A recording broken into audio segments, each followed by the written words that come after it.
A premium membership at chess.com will help you improve your game with full access to a powerful set of learning tools. Unlimited tactics let you practice like a master, with more than 50,000 puzzles to challenge you at every level. Our library of interactive chess lessons, created by master coaches, will enhance every aspect of your game. And after each game you play, the computer analysis feature will give you feedback on every move you played, turning every game into a chance to learn.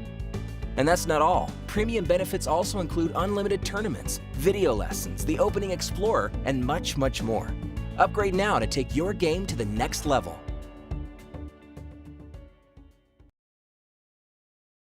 Welcome back, everyone, to Day 3, Rounds 5 and 6 of the Online Nations Cup. We are getting set for some, yet again, thrilling, exciting, epic matchups. And before we dive into everything, of course, let's bring on the one and only Grandmaster, Robert Hess. Robert, Fabiano Caruana is back in the lineup. This may be a critical round for teams fighting for their life to not be out of it, like Team India, and other teams trying to make sure China doesn't run away with this thing too fast. Tell us just what you expect today in rounds 5 and 6 of the Online Nations Cup.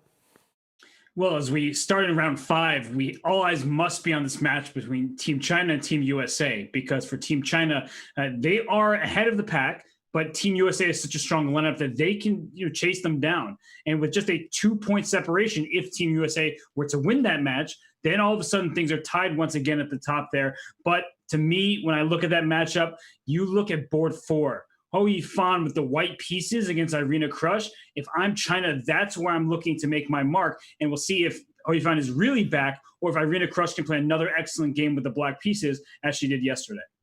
Well, we're going to dive into every one of these matchups, each board one by one. But before we do, let's take a big picture step back and let everybody know yet again, who may just have randomly popped in to this show on the internet, what is the Online Nations Cup? It's the first event of its kind. We have 24 of the world's best players, really 36 actually of the world's best players in terms of the total of rosters for each nation or territory. $180,000 in prizes up for grabs. And as we've said, it's the first event of its kind, a cooperative effort between chess.com and FIDE, something we're very excited to have been able to pull off during these unprecedented times where many people staying at home during the COVID-19 pandemic are being treated to some elite online chess on many different chess platforms, and we're happy to have you with us here. Let's remind you again how this thing was put together. It's 6 teams, and they were all invited. Again, not exactly nations when you look at Europe and rest of the world, but the idea, of course, is this is an all-star weekend, an all-star week, if you will, and we are treated to high-level chess, and that's what matters. It's a double round robin. After round 10, the teams will qualify for a super final, which will be on Sunday, Mother's Day. Robert's mom gave permission for him to be there. Don't worry. Robert, you did get permission from mom to be here on Sunday, right? Absolutely. Did you get permission as well? Okay, I did actually from my wife actually. Okay, in case of a tie, we will have the top finishing team from the double round robin stage is declared the ONC winner. The 25-minute plus 10-second time control is kind of as epic as it gets. I was trying to describe this time control for an interview. There's been a lot of people covering this event, and they asked, what's the best way to describe what that is? I said, well, it's kind of a hybrid. It's the most serious and the longest I think you ever see online chess get in some ways. But it's also the tiebreaker that's used for the official World Chess Championship, right? So that time control was chosen for a reason. It's the official FIDE rapid time control in many ways. And again, these teams consist of 4 players on the board, 6 total if you include the reserves and the alternates, and of course a team captain. So again, the standings, as Robert, you said, Team China, Team USA. It doesn't get any bigger than that here, right? What are some of the other matchups you want to highlight before we dive in here, get to our daily question, and again continue to kind of preview what's in store? Well, as Team Europe takes on the team from the rest of the world, with Rajabov getting the white pieces against Maxime Vachier-Lagrave, it's kind of the ultimate question. Like, Timur Rajabov not in the candidates despite earning a place, and Maxime Vachier-Lagrave replacing him. So Maxime, maybe there's some tension here, thinking, I'm leading the candidates at the halfway point before the event was postponed, but maybe I need to prove myself in this head-to-head matchup against the guy I replaced. Or the other way around, Rajabov's like, hey, I'm going to use that prep I didn't get to use against you in the candidates. So anyway, that's a matchup that, of course, never was because Rajabov did not get into the candidates. That's why MVL was there. And that's kind of in line with our daily question here. We ask a bit of a fantasy question. It's not something that is or was, but something we want to know what the fans think. As you look at the lineups and the nations that are in this event, what country or continent do you think is missing from this field, or would you add to this field, and why? First things that pop into my head, is there a grouping of really great players like there is in Europe, in the North and South Americas, that maybe could have been done differently, right? You start looking at all different ways to break down territories. Obviously, people should talk about the Eastern Europe countries of Azerbaijan, Ukraine. Maybe some of those players, could be grouped in here. I don't know what people will come up with, but I know they will use the hashtag Nations Cup when they give us an answer. A Middle East team. There you go. I already see someone from chat. Germany. Okay, well, let us know your recommendation and why in terms of how you would structure a team. You get to play captain, put together your own team, and let us know. Danny, usually I don't answer these questions, but I already have an answer for you. Go for it. And I want to hear it. I would like to see a team of former world champions. So put Kasparov, Krumnik, Vishy on a team, and maybe even throw a FIDE world champion in the mix, a kind of a Ponomarev type or somebody like that. Kasimdzhanov. Yeah, then you can get Hoi Fan could be the play for that team as well as the women's world champion. Right. It could be a lot of fun. I love that idea. So take your pick. Put together an all-star team. Put together a team that has some sort of cohesive purpose to it, like Robert just said. That's someone I hadn't even thought of, a team of former world champions. Can't wait to see what people come up with. I'm sure we're going to show some tweets today and maybe give away some Diamond membership. So while everyone else works on their answer, we're going to work on previewing. We are about 6 minutes out from the first moves being made, so stay on the edge of your seats. Robert, Team World taking on Team Europe. Team Europe riding high after a great day yesterday. Team World going to look to slow that down. We heard from Anish Giri and Levon Aronian yesterday. Both seemed to be in good spirits. And Levon Aronian was the hero of yesterday, played some excellent chess. Okay, against Vida Gujrati, his position was a bit, let's just say, not great at a certain moment, but he uncorked a brilliant B4, as you can read in the news report and rewatched yesterday's games. But if you look at the rest of the world team there, with Alireza Firouzja taking on Levon and Bassem Amin getting the white pieces, right, I believe for the first time in this event, it's still a very dangerous team that you should not take them for granted.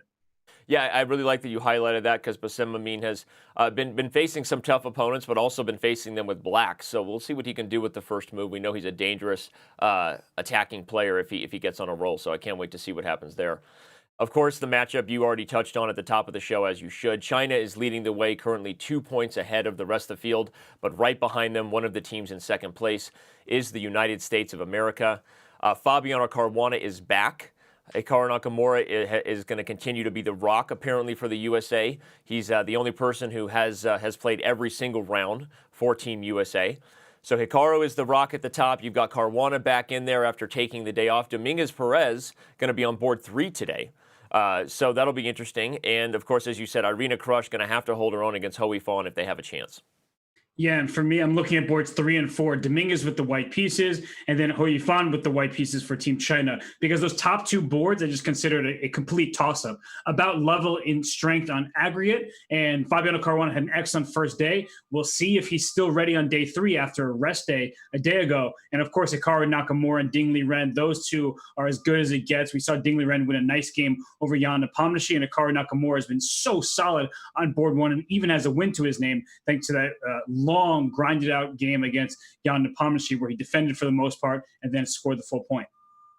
Yeah, you said it well. I think, if I had to pick the 2 swing boards, I would probably go boards 1 and boards 4, like you said. But Fabiano on board 2, that's one of the reasons Team USA is where they are at, right in second place, right behind China. So can't wait to see what happens there. The other matchup, of course, Team India versus Team Russia. We highlighted this is the middle day of the event, right? This is where we cross over into the back half. So if Team India is going to turn their fortunes around, it's got to start today. And I'm going to say it probably needs to start at the top with the co-captain, top board. Obviously, former world champion Vishwanathan Anand he's playing well and holding his own. It's hard to say how do you do much better. He hasn't lost yet in the event, but I think he might need to get a W to help them get on a roll here.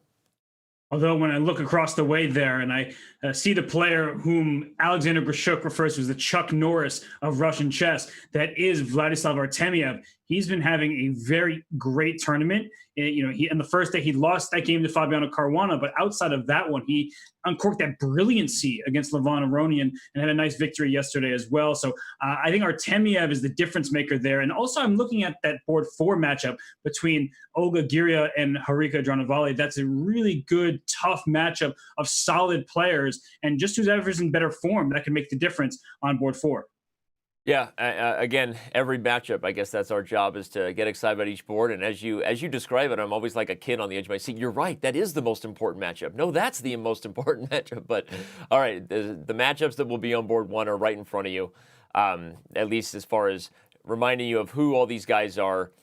Hardly need an introduction, but Ding Liren, MVL, Vishy Anand, Rajabov, Nepomniachtchi, Nakamura. Let's go to board 2, because normally that's a board 1 group of characters, but they're on board 2 here for their respective teams. I don't even know what to say. I like the nickname Chuck Norris. I have one thing to say, Danny. If you remember, Levon and Ali Reza played a speed chess championship match back in October. Yeah. And that was a close affair, a 13.5, 12.5 win for Levon. So I think Ali Reza wants his revenge, but Levon playing so well after yesterday's star performance, that is, I think, the key matchup of the round. A great point. Great point. And of course, Rapid being different than Blitz, but still, I mean, when you look at a guy like Firouzja, you know that he's just improving with every day, right? Every chess game, because he's so young and he's gaining that experience to try to nip at the heels of these guys. And so seeing what happens there between him and Levon, and will there be a different result than what was previous at the Speed Chess Championship, we're going to find out. We're also going to find out what the opening moves are, which games will be the most exciting and have our attention, all of this and more. And T-minus about 90 seconds, the first move will be made. So we're going to take a very, very short break. We hope you're as excited as we are. Get your coffee out or your tea, depending on where you are. Robert, we'll be right back.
And we are back here.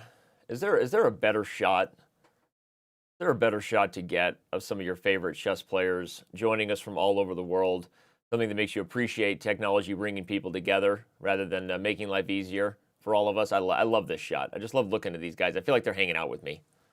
I would prefer if Ding went back to his chair there, because then we could also see him. But that wall, I know you love it. He's just giving you the opportunity to stare at it. He actually did exactly what I wanted, because I just love it. I love great decor. It's creative. It's a little different. Like, am I trapped in this wood box? Ding, please blink twice if you're being held against your will, right? Or am I here by my own choice? We're never going to know, really. And Jan Nepomniachtchi wearing those glasses again, and Hikaru Nakamura getting set for this matchup. And yeah, you get just a bird's eye view, check out all the players. And Hey, Danny, we have liftoff. We sure do. And I am getting set to cover the first game that has kick-started this party. Viswanathan Anand versus Jan Nepomniachtchi, and here we go. Round 5, the Online Nations Cup is rolling. Thank you yet again to everybody who's been with us, not just today, but the last few days, and we hope you continue to make it a habit. So we've got a Grunfeld. Now this 5 bishop d2 line, this is Something you don't see as often these days at the highest levels. And notice it even gives Jan a little bit of a pause. He doesn't normally do that. And Jan being a Grunfeld expert, along the likes of Peter Svidler and Maxime Vacher-Lagrave, we see that we can take on the bishop on c3. So typically in the Grunfeld, that's the idea, yeah. Yeah, well, white takes the pawn in a standard Grunfeld, but with these bishop d2 lines, you develop your bishop first so you can take back on c3, and that way you challenge the bishop on g7. That's that beautiful Grunfeld bishop. And if c5, you can play d5, and there goes those trades, and the black king side feels more vulnerable without that beautiful fianchetto bishop. Well, we saw a game yesterday where Ding Liren defeated Jan Nepomniachtchi with the white pieces with a line that took a little more time. The bishop came to h6, eventually made a trade here. So this is, like you said, it's a direct challenge of the traditional Grunfeld pressure. Again, everybody, normally in a structure, when the capture happens and the pawn comes here, the whole idea is black has given white the center for the opportunity to try to undermine it. That's literally the goal. So putting the bishop on c3 says it's not going to be the same way you normally see a Grunfeld, and Jan not going to steer away from the main idea, but I expect your move d5 to be the answer, and indeed Vichy plays it. Right, and that way, you keep your center closed for the time being, and you point out white has 2 pawns in the center to black's 1, and black's saying, all right, my queenside structure in the long run, that can be an advantage, but always be on the lookout for that thorny d5 pawn, where if you ever play e6, now I have a clear pass pawn and one that I will use to my advantage. Yeah, this will be interesting to see, and again, we have to pause right now to notice it because it may not last very long. Jan is down on the clock to Vichy Anand. How often do you say that, right? Jan, not much time, of course, being taken by the top Russian player, but we know how fast he is. Yesterday, he almost reached 28 minutes with the increment. So it tells you that bishop d2 was clearly maybe not the first thing he expected, and now that we're in this live position, he'll have to continue to show that he's ready for this line, even if it wasn't the top of his playbook. And it's an important psychological point because, of course, Jan Nepomniachtchi has seen this bishop b2 line many times, but he's sitting there asking himself for that little pause, why is Anand playing that against me? Like, what does he want from me in this specific game? And that's what causes you that pause, not because you're scared, not because there's any consternation, but you're just like, hey, Vichy's so good. He can play so many different things. He's a diverse repertoire. Why this and why today? Yeah. I feel like when you say why this, why now, why today, I'm supposed to have an answer. I have no answer. I don't know, but we're going to find out, right?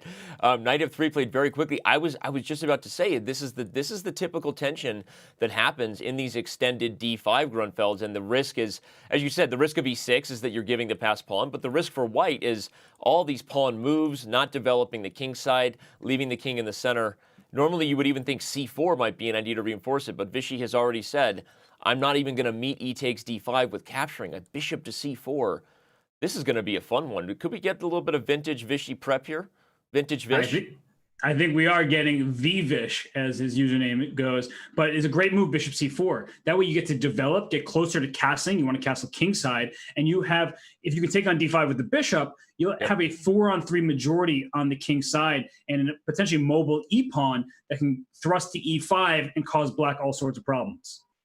Wow, I cannot wait to see how Jan responds to this. Vichy, clearly the slightly, not necessarily better prepared player at this point. We don't know totally yet, but as far as the time management, we know that Jan doesn't think unless he needs to. That is a #1 thing you can know about Jan. So he's going to have to come up with something, and we're gonna come back to this one in a minute. There's so many other games going. Again, remind everybody you just saw our on-the-go slide. Whether you're watching on the phone, whether you're on the web, you can go to chess.com.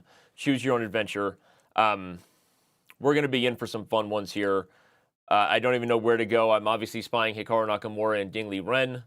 That is a matchup that may decide who's still leading this event after this round. Again, if you're just tuning in, Team USA is trailing Team China, and so this board 1 matchup is more important than ever. Yeah, and we see this. I look at this and I'm like, oh, that's an Alpine Sicilian because I grew up playing that from the white side, and you grew up chastising me for my decision to play openings like that. But in a serious note, you see this isolated pawn on d4. And people see isolated pawns, they get worried about them. We saw Levon Aronian take down Linear Dominguez's isolated pawn yesterday in that 2 rook and knight endgame. But here it's used as a lever. You look at this knight on e5, it's on a great square, and you have 2 open files. Inherent to having isolated pawns, the adjacent files are open, the c file and the e file. And black's semi-open file is this d file, but that pawn on d4 sort of cements white's structure, prevents black's progress. But if black can blockade it and then eventually attack that pawn, it's a true weakness because a pawn's best friend is another pawn. And this is a critical moment here after black has played bishop d7, just to point out an obvious tactic. If white were to make a blunder like castles, always be aware of ideas like knight takes e5 in these positions where the knight has won a piece and this bishop is hanging. If you take here, this knight safely recaptures and gets out of danger. So that's not a blunder Hikaru is going to make, of course. In fact, right as I showed that line, he has moved knight takes d7. So white wins the bishop pair, has the open files Robert spoke of in terms of compensation for the pawn. But black has a small semi-lead in development, right? The d-pawn isn't hanging at this point because of the pressure here. But you give black some solid moves. They'll play e6. They'll get castled after developing the bishop. And either this pawn is the biggest weakness or the biggest asset in these structures. Does it help things become dangerous and open the position? Or does white have to start defending it?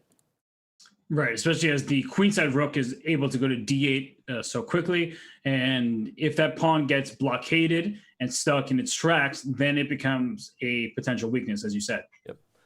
All right, well, this is interesting. Again, we've got these two guys on camera here. Hikaru Nakamura. Notice he's added the shelf, huh? I guess that's probably the advice he's getting from his community as a professional chess streamer these days, as much as he is also a world elite chess player. That wall used to be just blank and red, Robert. Now he's got some items there to leave us wondering what's going on there. Is that a big chess piece over there? Like, is he trying to fight John Bartholomew off in world's biggest chess piece? But yeah, it seems like Hikaru Nakamura is just trying to figure out the nature of his position, and did it in the same match. Kind of the critical game that I was highlighting earlier in Hou Yifan against Irina Krush. I wanted to go over there really quickly because that position is very interesting. One you don't see so frequently with these double B pawns, but that's to white's advantage. You may say, wait, why would that be an advantage? Didn't you just say a pawn's best friend is another pawn, and double pawns tend not to be good? But you look at control of the space here. You know, white has the D5 square on lockdown. This bishop on e3 is staring at this a7 pawn. So if that knight were to ever move, that a7 pawn becomes a target. If you push that b7 pawn to b6, in comes my knight to c6. And white's 3-on-2, even though it doesn't look like a typical 3-on-2 when the pawns are undoubled, it's still mobile. You can play a4. You can play a5. You can start pressing forward on the queen side. And I don't see the same sort of play from black's point of view. Totally agreed. 100%. And this is, although kind of a dragon structure, the reason it has reached what it has on the queen side here is because at some point we had a Maroczy bind in the center before that trade on b5. We actually started with a Rossalimo to give you a quick preview of what these two ladies gave us a few moments ago. After c4 played, again, not the most common move in this position. Of course, captures on d7, even a4 is in some ways more common, but this line with c4 is clearly something Yifan had prepared here. You quickly transpose into an open center structure where, yeah, this pawn on b5 is a crazy thorn in black's queenside, preventing things like knight c6, and you already highlighted the advantages it gives you despite being doubled, the space that white has. So Yifan down on the clock, that's one thing I'll observe, and again, in a rapid affair, that has to be something you keep in mind. But I also, have to look at this position in favor of white, despite having played more of these positions as black. I'm not too thrilled with black structure here. And there's a sort of tactic I am keeping my eye on, because one idea that black typically has is to go knight e5, and then let's say you go rook c1 after knight e5, and you want to put your knight to c4 as black. And if you just throw that on the board really quickly for me, rook c after knight e5. Well, it's white to move, so I'm going to make a move. Okay. Let's go h3, just a random move, and then knight c4, then knight c6. So you always have to keep an eye out when you get your knight to c4 if I have a counter shot with knight c6. And what does that do? It forces you to capture. Now my pawn advantage on the queen side is looking much better here with the 2-on-1. Yeah, just showing that variation to the end of what might happen. Knight to c6 cuts off the communication, as Robert said. That's an interesting tactic. And again, You know how we talk about there are common pawn structures that occur from every opening, but there are also common tactics that occur in the middle games of every pawn structure, right? So you study the pawn structures of your openings so that you understand the middle game themes. Oh my gosh, I'm being told that Vishwanathan Anand is absolutely blowing Jan Nepomniachtchi off the board. We have to go back to this. So forget my speech about how you can get better at chess with pawn structures and tactics that occur in the middle game. But this is kind of on cue because normally the tactics you get, you should also be familiar with. If you're getting pawn structures, clearly Nepo was not familiar with this opening. And I want to say I called it, Robert. What did I say Team India needed to turn it around? They needed to be led by their co-captain, co-board, and he's about to deliver mate in 4. What in the world? I mean, I'm looking at this and I'm speechless for pretty much the first time ever. Queen h6 is the threat with Queen g7 mate to follow. And there's no way to stop it. Well, you can play King h8, right? But then the problem is after Queen h6, Rook g8 stopping mate on g7, you can't stop mate on h7 after that. So this is a forced checkmate. And Vichy, I mean, putting in the psychological work of what might Jan Nepomniachtchi not be comfortable with today, and he gets the victory that quickly. Gosh. You do not see that kind of miniature against Jan Nepomniachtchi pretty much ever. Well, I think we're aware of what game of the day Agad Mator is going to be doing. Shout out to Antonio, because I don't know that it's going to get any easier to pick your selection today from the FIDEchess.com Online Nations Cup. I mean, geez Louise. A lot of people just tuning in are like, we just saw the fastest victory, I think, not only, obviously not just of this event, but we've maybe ever seen between Vishy Anand and Jan Nepomniachtchi, two guys who played a lot. Robert said Bishop D2 played. Already it was clear right away. You and I just saw pause, right? It was clear Jan gave pause, like, okay, I wasn't expecting this, but the game continues. And then we left it right here when Bishop to C4 was the response. Jan was thinking, and he didn't quite know what to do. Bishop E6, let's go through this, Robert. Castles, D4, F5. Okay, that's the prep. Oh my, that's the prep. Yep. Look at the engine. Don't understand this, everyone. Look at this move. F5, and the computers are like, no, Black's winning. And Vichy's like, no. We've got deeper prep with our supercomputers. You sack the piece to get E5 and F6, and Black resigns.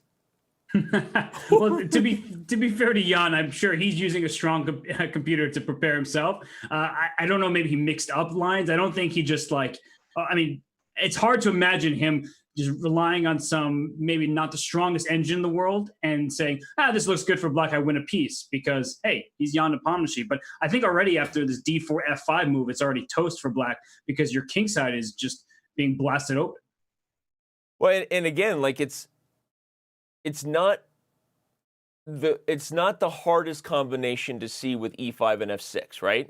I mean, it's shocking when that eval bar gets a little excited, right, and switches sides. I mean, we can see it over and over again. But wow, how do you make sense of this right here if you're Team Russia? You can't. And Nepomniachtchi is a player who can be a bit streaky. We saw him win a game yesterday against Timur Rajabov, but before that, he had lost 2 games in a row to Karu Nakamura and Ding Liren, and now he suffers another loss. So it's ups and downs for Jan Nepomniachtchi on the top board. And just what Danny called for, Vishwanathan Anand gets a huge victory for Team India. Well, and we saw it as it was going. I was saying, is this going to be vintage Vishy prep, right? Something smelt funny when he was playing as fast as he was, meeting moves like ED5 with Bishop to C4. And, a lot of people, when you think of the best, most prepared players in history, you think of guys like Garry Kasparov, who really led the way with engines, computers that weren't even called engines then, influencing the approach. Of course, before that, Bobby Fischer. But I think a lot of people take for granted just that Vishy Anand in many ways took the torch from Kasparov and has delivered more victories that were just at home, pre-cooked in the kitchen, than almost any other player of his generation, Robert. And this is a game that clearly he had just worked out, and Jan fell right into his trap. And I see a good question in the chat. Yeah. What if instead of taking the bishop on c4, the pawn on f5 were captured?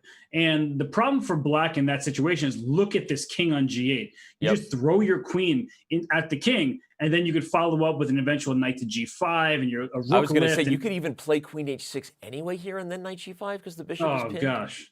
Yes. Like, I didn't have any. I played queen g5 instinctively. Again, we have the eval bar, but we don't have any engine help. So I'm guessing, of course, queen f6 is probably also very good. But even that just shows how crazy this is. The bishop is now pinned.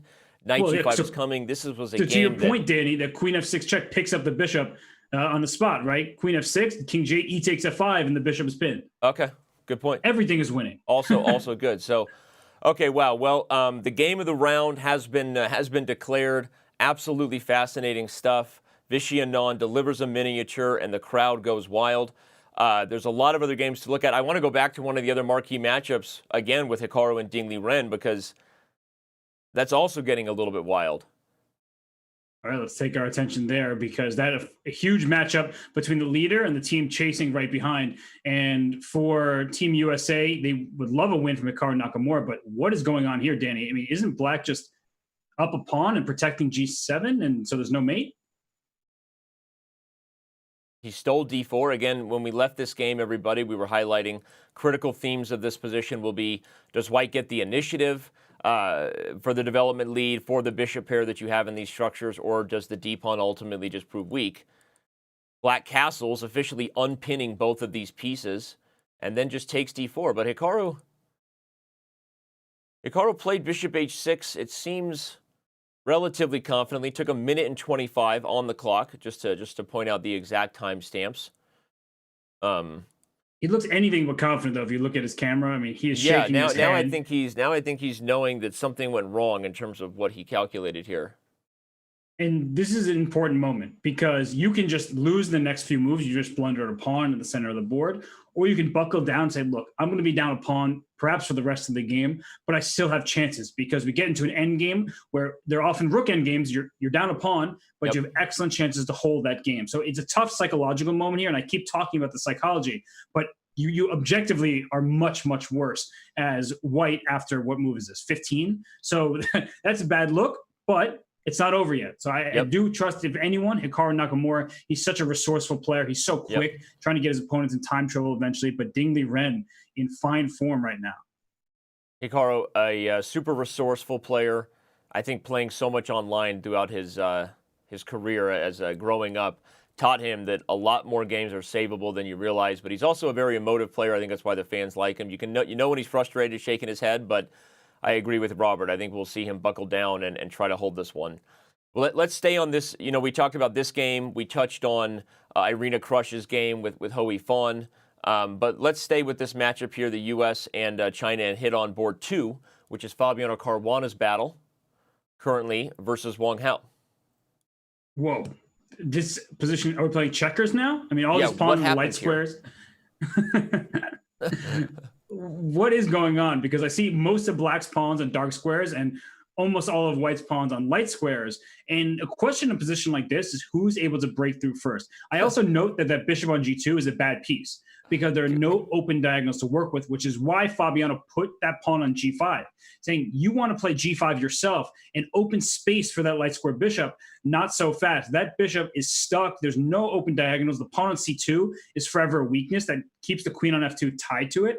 And that rook on A6 may swing right over to the king side. However, if White gets to play H5, perhaps the position gets so locked up that nobody makes progress whatsoever. Well, I was letting you finish your sentence sandwich there, because I just wanted to say, can we just hope for H5? Can we just please get H5 here? I just want this structure to happen on the board.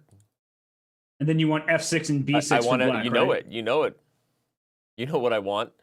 F6 and B6 for kicks and gigs. And honestly, as crazy as that is, if Wang Hao really thinks he's worse, he might go for that, right? I mean, you're talking about thinking, well, maybe I messed this up. Black already has a bit of an edge, and maybe I just buckle down and take the draw. I mean, from a practical perspective, Fabiano's not upset with that. He's playing Black against a world elite player, a fellow candidate. But yeah, maybe H5 is on the agenda. I mean, I don't really want to take it. Here comes queen takes. The rook swings over. The knight comes to F6. So, seems like a wimpy move to basically offer a draw, but I think H5 might be doing just that. And the reason why Black still has to be preferred slightly in that position is because Black is the only one who can make a move like B5. At least one that an easy break that I see. And that probably won't be good anytime soon, but you have to keep in the back of your head, hey, is there actually an opportunity for my opponent to break through And so some of white's pawns feel a little looser than black's. There's no progress for white to make and attack more pawns, whereas black can play for an idea like b5, or maybe even try to put pressure on the g4 pawn and keep a piece tied to that square. But in all likelihood, the position is just so closed and bottled up that it's a relatively straightforward draw. Well, I think that I'm getting a... Oh, no, wait, he takes on passant. Okay, that is not going to be the case. I was looking at the position thinking black probably will have an edge if anything opens up on the king side, and that may still be the case. But I'm a little surprised to see that. I mean, Fabiano can take with the rook, and I guess my perspective is black is going to be controlling all the cards over here and maybe bringing pressure to the white king. Yeah, you can also just take with the pawn and play king g7, rook h8, and similar idea. Just now you have a target to attack. So yeah. I understand why Wang Hao did that. He maybe trying to get his bishop some freedom via the h3 square and play g5, but it's a really risky decision and one that I'm not particularly fond of. Okay, well, Wang Hao plays f takes en passant, and then knight to b6 by Fabiano. What an interesting move, because getting rid of this knight is probably top on your list if you're black, meaning this is white's best piece on the board currently. And sometimes a very simple way to find a plan is how do I eliminate my opponent's best pieces? So knight b6 offers that trade, but it's awkward and dysfunctional because if the knight retreats, let's say to b2, d2 would lose the pawn. Then the rook and knight also look a little bit weird here, right? So knight b6 is kind of a funny move. Oh, we already have bishop f3 in trade. I mean, this is very quickly becoming a position that only black can win, right? I mean, the knight versus the bishop with so many pawns on the like squares that are stuck in targets. If black slowly remaneuvers pressure to the h file, I'm now grabbing the b file also, I guess, makes sense. I'm really liking Fabiano's chances here. Yes, because black can play on both sides of the board, and that knight on b4 is just such an annoying piece. It's on a dark square. Look at that light square bishop, can attack it. If you ever play c3, your d3 pawn is weak, and I will just take you on c3, so the knight on b4 remains. So it's going to be a very tough rest of this game for Wang Hao, because the position's locked up, and only black really holds the cards here.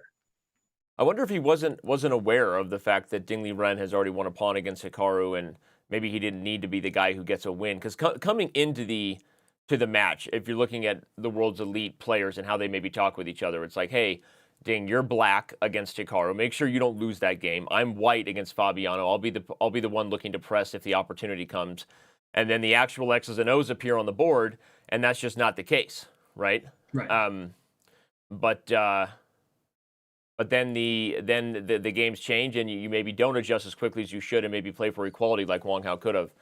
But okay, we've got a lot ahead. We have more than 12,000 of you with us across different platforms. Unfortunately, some of you came late, which means that you maybe didn't catch what the game of the round clearly was, and maybe will go down as the game of the tournament.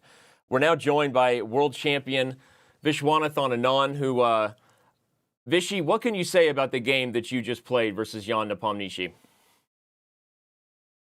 There isn't really much to say. I mean, having done commentary on the candidates and also watching some subsequent games, I knew bishop e6 loses basically, and not bishop e6 but d4, and I just kept thinking, well, maybe he won't sit down and think, and maybe he'll just blitz.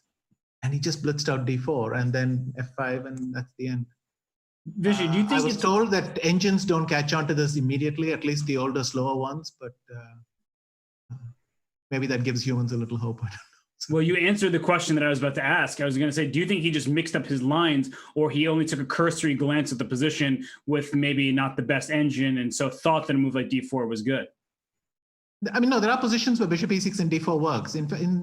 Specifically speaking, you can start with d4, and after castles, but you cannot play bishop e6, obviously, but you can play, I think, knight c6 or something. And but I mean, here it's just on the spot, f5 and e5, and that's it. Right. The longest line is queen d5, f6, queen e4, and I only have to pause for rook e1. So which move instead of bishop e6? There's nothing else. No, in this line, Danny. In this line, Danny. Yeah, instead of queen d7, if you had gone queen d5, for instance. So in the main line, if d4 instead of bishop e6, castles, bishop f5. Yeah, f5. F5. This bishop, is the game. Yeah. And now bishop c4, e5. No, just follow that. I just want to explain one little small thing. Queen d5. Okay. f6, queen e4, and all I have to watch is rook e1, and that's it. It's not even. Right. Let me just show for everybody. If queen h6, the point is queen e3 gets the queens off, but rook e1 and white is still just winning. And obviously the other thing is queen anywhere, f6. I mean, so queen d8, queen b6, queen a6. It doesn't matter. I go f6. Right.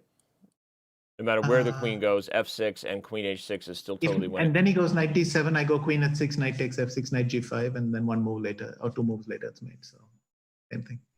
Wow. And black how long ago did you first notice this line? So how long have you been saving this, with the hope that you would get to play it over the board? Well, my second sent me a brief set of ideas here. One of this was one of the easier ones, and but Wojtaszek, my former second from all my matches, mentioned to him that this was even there in our notes from 10 years ago. Wow. How often does that happen? I think for people who don't know the the way that prep at the highest level works sometimes, but how often do you prepare something for particular matches and then you never get to use it, but then a game many years later you end up winning something based on what was already done many years ago? Oh, that happens quite often, but it's just that this is a slightly extreme example because it's one of the most trivial lines. But it happens quite often. And in fact, I can boast about it again, my famous win with Aronian was in fact leftover preparation from the Gelfand match. Right. So this sort of thing happens frequently. Well, your game with Aronian made our top 16 games in history. We have a running social media contest right now where we've paired them in a knockout bracket and people vote. So your game, I think, made it to the next round or is still alive. But maybe we made that contest too soon because this game perhaps should have been listed in it. So just absolutely amazing. This one's just an accident. I mean, I'll take the point, but it's just an accident. Well, Vishy, we're going to let you go because we already know it was special just to get you, special for an interview right after a game like that. And so many games still going. Good luck to you and Team India. Maybe this is a jump start for the engine for the back half of this event. And once again, congratulations on a great day so far. Thanks. See you, Vishy. Wow. That was awesome. Again, how cool is it that you get to use prep from 10 years ago and just win one of the quickest games in a big stage like this against one of the strongest players in the world? Must feel great. Just absolutely crazy. I quickly showed you the game, and black just resigns in lieu of the unstoppable queen h6. Only way to delay mate is something like this, but we get a very, very easy puzzle rush tactic, and the game is over. Wowzers. Well, we have another game that is also over already in this matchup between Team India and Team Russia. Adhiban Bhaskaran has drawn versus Sergei Karyakin. Maybe not necessarily the result Russia wanted now that Jan has already lost, but I think coming in, Sergei with the black pieces is probably like, okay, a draw isn't the worst result. So he allows this sort of repetition to occur. Not much more to add about that. Let's stay with this matchup, Robert. We're going to head over to Pentala Hari Krishna's game. Now he's with the black pieces versus Vladislav Artemyev. The Chuck Norris of Team Russia, Vladislav Artemyev, is once again giveth and taking life away when he's with the white pieces here, and he looks like he's primed for another victory.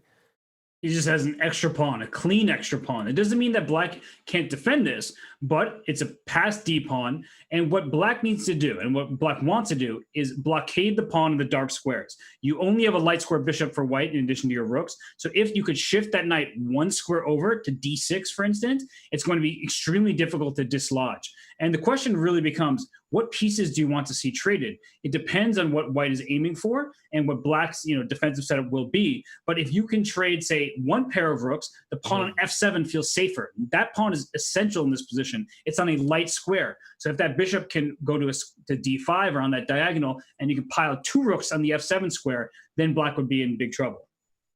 Yeah, it's a great point. And just the way you talked about it made me believe that Hari's chances to hold here are maybe better than I first thought. Okay, it is a healthy pawn, and Vlad is definitely in control, but you made a good point, because it's kind of hard to imagine a scenario where you actually get pressure on f7 and the rooks are connected in some way, given that black has a little bit of activity in compensation for the pawn right now.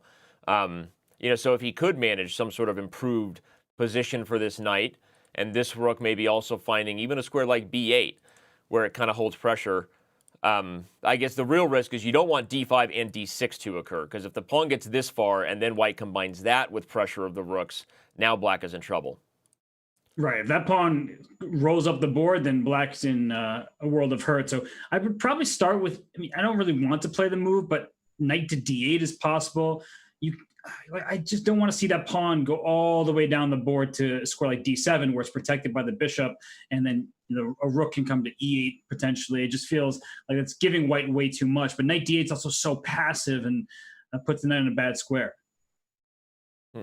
Rook to b6, interesting. He's inducing d5. For what reason? What's the response? I guess one of the ideas is if d5 occurs and if the knight does somehow, I don't want to go to d8 because I strangled the rook, but I'm just imagining a route where I get to d6, right? So if I can gain a tempo and then continue a plan of getting to d6, maybe that's the blockading setup he has in mind. What are your other thoughts? Oh, in fact, he's done that, so clearly that was the right idea. Okay, well, yeah, I mean, white's going to be in control here, and the question is, can black hold the extra d-pawn? No, he's going to go for the blockade. This one will be a long game, but one that may not be, Danny, if we don't mind switching back over. The game that I was calling for earlier, Hou Yifan against Irina Krush, it looks like the former women's world champion is in stellar shape. And as we see here, we go forward in this game to eventually to the live position. She's just completely winning. The knight on d6 forks two rooks. You can't protect them both. White's going up material here. Well, the position that was showing when I first came here was the one where we left it, so let's see how Yifan converted on this great position. We talked about this opening she chose with c4, a slightly unique move order that maybe had Irina surprised. And the reason I said I didn't like black's structure before we left, everybody, is because even with this move rook e8, I didn't think you could ever really play for e6 or e5, because in these Sicilians where you fianchettoed a bishop, mostly you call them dragons or accelerated dragons, d6 is just too weak to ever justify these moves. And so Irina does it, maybe for lack of a better plan, but that was my worry. Notice the knight immediately retreats. The d6 pawn comes under fire. Here comes e5, so you eliminate the d6 pawn weakness for a d6 square weakness, and Yifan just blows open the door here. And yeah, g3 comes with tempo so that you can't actually capture the knight. She's going to win the exchange and go on to win this game here. And those queenside pawns, right? 3-on-1 now. You go a4, you go a5. That's how you convert a position where you're going to be up in exchange. You say, hey, it's not so clear. Black has the two pawns in the center on e6 and d5, but black's pawns not going anywhere. White's progress on the queen side seems unstoppable. It should be quite an easy conversion for Yifan. Wow. Okay, so if that game is as smooth as we expect it to be, that's going to really help China. You called it, I guess, when you said that would be the difficult board for Team USA. A lot of other interesting games going between Team USA and Team China still that we haven't quite touched on yet. One of them is the game between Lenier Dominguez-Perez, if we want to head over to that one here. Let's do that. And Yu Yangyi. Yu Yangyi has played not every round, but I want to say he's been the most consistent player for China in this event. He has, and unfortunately for Team USA, Lenier Dominguez has not been so consistent. He lost that game to Levon Aronian. He had that topsy-turvy battle against Alireza Firouzja, and right now you have to love black's position. Look at that bishop on f1. It is completely useless right now because it looks like it got essentially Frenched, where black pushes the pawn to c4, and then the white square bishop for white gets stuck behind black's pawns. And so is black going to sacrifice on d5? Is that the attempt here to give up the rook for the bishop and then win not only the d5 pawn, but maybe the c4 pawn as well? It feels like a bit of a desperate attempt if that's your plan. Don't French my light squared bishop, I always say. But but it looks like black has indeed imprisoned the minister of the light squares. I agree. Rook d5 seems like a practical try again to unfrench the bishop, but too many open files. There's no way an exchange sack like this, even if you lose the C pawn, goes into anything but a much worse endgame. And there's also rook b2 right away if you want to be more aggressive. So I wonder what Lanier will play. I was going to say I expect him to play rook b1 first, at least fight for the b file before conceding. You have no other options. Ooh, what a move right there. Rook b6 is a good positional lesson. This is how you fight for a b file when your opponent has doubled rooks first, because what you're saying is, I can't trade because then I'll have conceded. If you trade whenever you're in a rook stare down, you lose the support to challenge. But if you sit tight, I'm going to win a rook anyway. So this is a really instructive thing and a common trick used, because if you take, you actually fix my pawn structure. I could take with the c pawn or the a pawn and actually have a file pressure. And if you don't take, I will be the one who returns the favor and doubles up with a threat on b5. So. Maybe there's a little more excitement than one should normally show a move like rook b6, but I gave it an ooh and an ah anyway. It's a great move because you want to secure your base pawns, and here your base pawns are split. Your c7, a7, they're separated from one another. They can become, vulnerable to that rook on b5, and especially if the rook gets to control the full b file. So rook b6 closes the b file. You can swing your other rook to b8, and I like how you showed a takes b6. I think is a great move because the a2 pawn then becomes a target. So that's pretty good to see. And, Team China will be happy about this game. And I'm not sure they're going to be happy about the Wang Hao game against Fabiano Caruana, because Wang Hao, I'm being told, has had internet issues throughout the event. He's down on the clock. It's costing him time. And that game is also getting interesting. We're going to check over with that one right now. Fabiano Caruana and Wang Hao. You like Fabiano's position. Oh, look how the king put on his running shoes and ran to b8. I know that's what you're about to say, partner. Sorry. I love it. It's smart because that side of the board is closed and safer. And then Fabiano was trying to stare down the H file. And look at the white king on f3. Both monarchs are in places very different from when we left off. But I'm looking at the clock. They say moving is the third most stressful thing you'll do in your lifetime. It's just... This is kind of stressful for the white king to move out of his home. Again, if you're just joining us, we were really curious how this game would break down, even having some fun evaluating the position when g5 first occurred. What kind of pawn structure was this? We almost expected Wang Hao to need to play h5 and kind of offer a draw because white could be worse. He doesn't, and the advantage kind of gets bigger for black because of it. We left it on rook b6, but here went Fabiano, switching places, as they say. Thank you, Eddie Murphy, for one of the most underrated comedies of the 80s. Underrated comedies. Dan Aykroyd, Eddie Murphy, you get it. Trading places. Look at this king. Yep. This is just great. Great stuff. Fabiano in a great spot, and now joining us right there on camera. He has one essential question, though, because right now, the a4 pawn needs the rook on a1's defense. The c2 pawn needs the queen or the rook to protect it. The h4 pawn needs both the queen and the rook protecting that. So white is entirely tied down, but black doesn't have a concrete threat just yet. So what you're trying to say is, can I put another piece on the a4 pawn? Can my knight go from b4 to b6, for instance, to attack that pawn? If that's not the case, how am I going to land just one more attacker in the position? Because if I shift gears and leave the h-file, then white will go for h5 himself, trying to break open that side of the board and then be left with a passed g pawn. So you have to be careful not to divert your attention too much. But I'm not entirely sure how you're going to get that attack on the a4 pawn. Like I said, the knight to b6 would be in one option, but I don't know how your knight gets to b6. You're really going to go knight a6, knight c7, knight a8, etc. I highlighted it as you spoke it. Yeah. I just don't know how you get that final attack just to knock white out here. Yeah, it's a great point. Part of the reason that white could justify what he's been doing since move 31, just kind of shuffling with the king. Fabiano,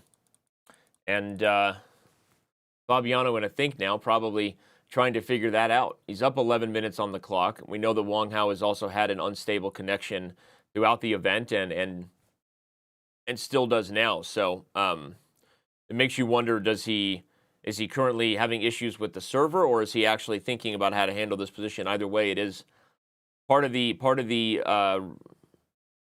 regulations of the event. Obviously, everyone doing what they can to make sure they have a stable connection. So we hope that Wang Hao figures that out.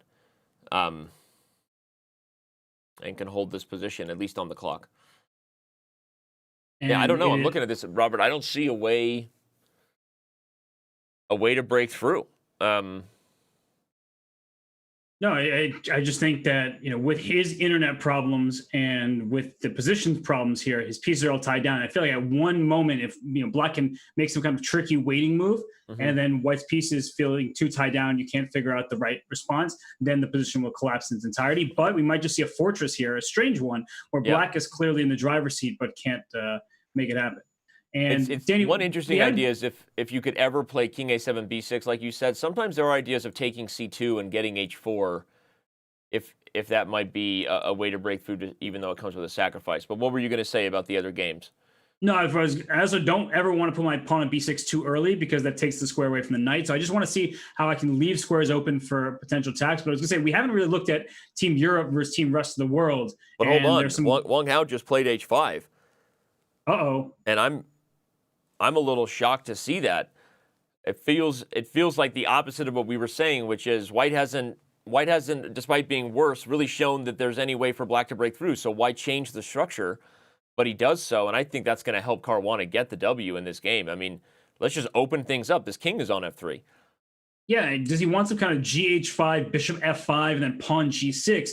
But that looks really not good to me, because after bishop f5, I go rook f7. And I'm actually threatening to win your bishop on f5 because your king's on f3. I wonder if he missed that. What a nice little find. Classic Bobby Hess. Sorry, I haven't called you that in a long time. We're going to move on before you get too mad at me.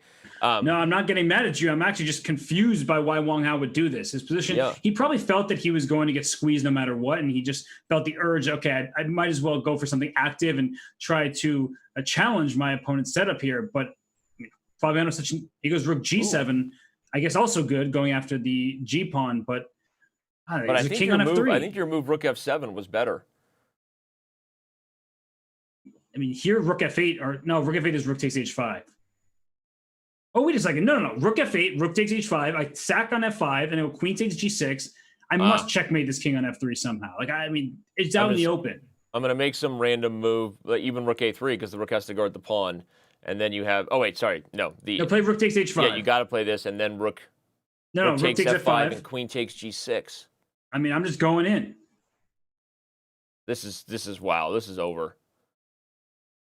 I mean, I love this exchange sacrifice. One of my favorite things to do in chess. And when there's a king on f3, and not to mention the pawn on c2. If the king tries to run to e2 at some point, the c2 pawn falls, and I'll gladly take it. What a strange day, strange rounds. We've already had a miniature, and we have some things we can't really explain here for Wang Hao's approach here as White. By the way, Hikaru, again, we're going to flip back to the board and just give credit where credit was due. I mean, you said that we had Hikaru on camera. It was very clear that he was unhappy with his position after losing the d4 pawn. But as you said, he would buckle down and do what he could to make sure he at least didn't lose. And apparently it wasn't that hard. He goes for an endgame where he's down a pawn, but rightly splits the black pawns here. Interesting. And then I kept an eye on it the whole time, but it seemed very straightforward. It's like he just decided to make trades and draw the game. I mean, he made it look easy. That's what Hikaru does. He's such a strong player that, what to everybody else is a blunder of a pawn and probably a loss in the near future is just a tougher defense for him. And he made it look simple. In the end position, he's not even worse. And that's why he's a safe board one here, recognizing practically that he maybe didn't have his best opening, but still holds the game, and that's what's important, especially when you consider that Caruana getting the W is Black. I mean, Team USA, are they going to be in a position to upset? I think we know that Ho Yifan has already beaten. No, she's going to beat Irina Krush, just absolutely crushing Krush, pardon the pun. So it's really going to come down to this game here. If this is a draw, we have a tied match. If somehow Dominguez Perez swindles something as White, his position is looking a little better than it was. So this game right here is going to be the swing one. Although Black still has to be the preferred side because, especially now that c5 has happened, kicking this rook away. I don't love c5 in the sense that I can't ever play c6 to reinforce my d5 pawn, but I couldn't play c6 because then rook takes b6 would have been a problem as the queen and the two rooks were lining up on that square. So c5, a decision saying, all right, I'm going for it. If you take me on c5 now, I'll trade queens and then take on b4. And these endgames certainly favor black because of the lead pawn, the c4 pawn, so strong here. And I'll go rook b2, win your c pawn, and then start pushing my central pawn. So this actually is an issue that Dominguez will need to figure out right now. He will not capture on c5, at least not with the queen, because that makes black's life easier, I feel like. But I mean, if he goes to his rook back, can't you just start taking on b5 and going after that b5 pawn at some point with a queen c7, queen b6 maneuver? Well, it's interesting, but you highlighted the issue if white goes back is you can't ever play c6. So, I mean, like, how do you do it? You take and then... Because if you ever move the queen off, c5 becomes weak. You can't ever take it back. Right. And I'm looking to play queen c7 and a6, something like that. And just... That's a nice idea. The pawn is pinned to the rook on b2, yeah? Yeah, I'm creating a weakness. Even though you already have one, I'm creating a one that's more simple to attack.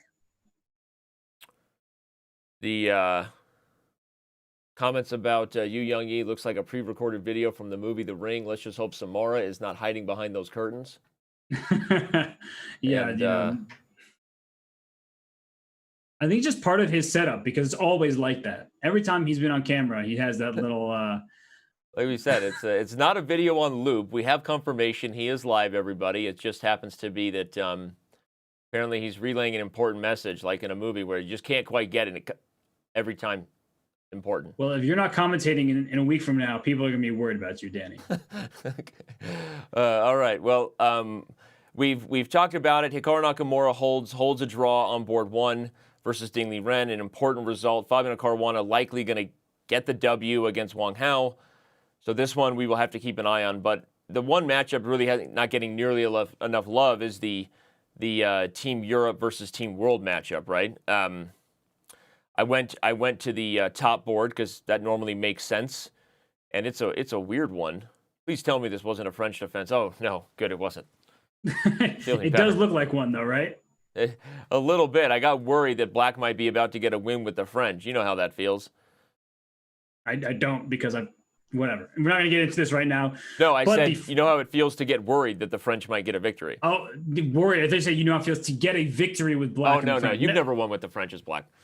No, true. But anyway, we have this position here where white is down 2 pawns? How many pawns is white down? 2 pawns. And white's king looks a little bit vulnerable, but the rook on h7 is quite an annoying piece. But is it knight g5? Oh, knight g5 is going to queen g4. Okay, I was like, wait, knight g5 just forks a queen and a rook. That should be good for black, but queen g4 says not so fast. Your knight's pinned, and then h6 becomes a target. e6 already is loose, and this bishop on b7. We were talking about a French. That bishop is not very good, and it's locked in there. So that is where white is hoping, this position leads him, is just attacking these loose pawns, and a bishop f7 at some moment can go after the e6 pawn as well. It's a weird position because, black is obviously up material, and you feel like there should be something that's just quick and good. But then you start looking at white's pressure. You highlighted the threats: bishop f7, the h6 pawn, e6 is weak. Maybe black's key idea is to try to undermine the bishop on e5 so that d4 becomes vulnerable. Okay, he goes for knight g5. We expect either queen g4 or queen g3. Both do the job of pinning the knight. So what's the follow-up? Can I get away with bishop d6 now that my knight's on g5 protecting the pawn on e6? Yeah. I was thinking last move maybe he should have just played bishop f6 to try to undermine the d4 pawn, but now maybe that's his idea. Wait, bishop f6 lost a piece, though, so you wouldn't get away with that one. Bishop f6 lost a piece? Well, maybe it doesn't lose a piece, but the bishop on f6 is loose there, so rook takes d7 will force you to sack in exchange. Aha, okay, duh. Okay, so knight g5, queen g4. Yeah, now bishop d6 makes sense to get rid of this really strong bishop on e5 that's pointing in both directions there. So if you can trade off that bishop with bishop d6, then the d4 pawn feels looser. And I know I'm bringing my king out into d7, but it's actually perfectly safe thanks to this knight on g5. Yeah, it's going to be tricky. By the way, Fabiano Caruana has won his game. We can stay right here with these guys on camera and just flash the final position real quick because it was indeed the idea that Robert talked about. The rook came to f8 with the sole purpose of sacrificing to get the g file, and probably white could have resigned already. Queen h2, very nicely met by knight takes c2. The knight is poisoned because the queen is coming. And after rook h1, queen g4, and knight b4, white just resigns in lieu of knight takes d3 coming, and no real way to stop it. So, wow. What a game. What a surprising just approach from Wang Hao. When the game seemed like it was going off the rails, he never put the brakes on and tried to close the position. And even playing h5, which just kind of had us shocked. There was no reason to change the structure and help black open the kingside, but he does so. So, weird game from Wang Hao, huge win for Team USA. And we're going to go right back to this game between Rajabov and MVL. And their bishop b6 is played, trying to undermine the center. And Fabiano Caruana moves to 3 out of 3. So he's probably the MVP thus far of the Online Nations Cup. And, with white, with black, it doesn't seem to matter. He's beating all of these extremely strong players. But right now, after bishop d6, you look at Rajabov's face. He is just working his tail off, trying to figure out, do I even have a move here to kind of help my position look menacing? Because if, black is up 2 pawns. So if things continue the way they go, black will be able to convert this. Yeah, and it's a position where you should put on your frowny furrowed brow face to really focus. That's Rajabov's focus face, if you're wondering. That's what that looks like. The focus is based on the fact that there's crazy tactics here all over the board. Rook takes d7, bishop takes d6, so many things to calculate. Okay, bishop f7, not even one I listed. Yeah, that move also caught me by surprise. Can black take e5 here due to the fact that the pawn is pinned? Bishop e5, bishop g8, and then I take h7. I guess in the end, white does have queen g8, so it's not straightforward. You have the correct plan. It looks like rook takes f7 first. Ah, you take here and then grab it, even if white takes with this rook. Oh, Wait, now b7 is hanging, though. I actually just forgot you could take with that rook, but somehow... Wait a second. Bishop takes e5. Okay. Rook b7, knight takes h7. Oh, my gosh. What a position. If you take the rook, you take the rook. If you take my queen, I get your queen. I mean, I stumbled into it because I forgot that the F rook could take, and I was like, wait, there must be something here. And that's crazy. That's exactly how I blundered back here when I was suggesting bishop f6. Full disclosure, it's 4 a.m. on the West Coast, and I also just forgot the rook was here. But that's your blunder, as usual, works out better for you than mine, because it turns out black has this crazy idea. What a move. Ridiculous. Simply ridiculous. Okay, well, bishop f7 played, all kinds of tricks potentially available here for black. And note that part of the reason is because of the time, right? I mean, we haven't even been highlighting it, but a big disadvantage Rajabov was facing was on the clock.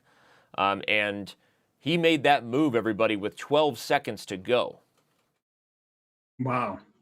And it's a move that can work out because it is a complicated position. And I mean, that line that we were just looking at is nuts. And Maxime Vachier-Lagrave, an incredible tactician. If anybody can find something strong here, it's him. And I mean, just wild position. And Danny, I mean, this matchup here, Team Europe really needs it because they entered today on a high note after Levon Aronian's stellar day yesterday. And if they can keep up the momentum by beating a team that they're favored against in this team from the rest of the world, they're now knocking on the door of China and heading towards first place there. Rajabov down on the clock, focused in. MVL got a little bit of the mad scientist hair going. So a man after your own heart there, Robert. It almost looks like he's just walked out of Beetlejuice. I think Johnny Depp could play MVL in the Lifetime movie series about the French #1. I would watch that in a heartbeat. Yeah, me too. And Maxime is doing well here because sometimes just for players who may not be so used to this time control or how to play in time pressure, because somebody just move quickly to try to win on the clock. But here the position is so complicated and there's a 10-second increment. So you should not try to flag Timur Rajabov in this position. You should try to find the objective truth. No, that's a great point. And, it reminds me of the storyline we talked about at the candidates where Maxime was winning as white against Alexander Grishik. Okay, winning is a strong term, though there was a clear move order in hindsight that would have maybe put the game away that Maxime was unable to find.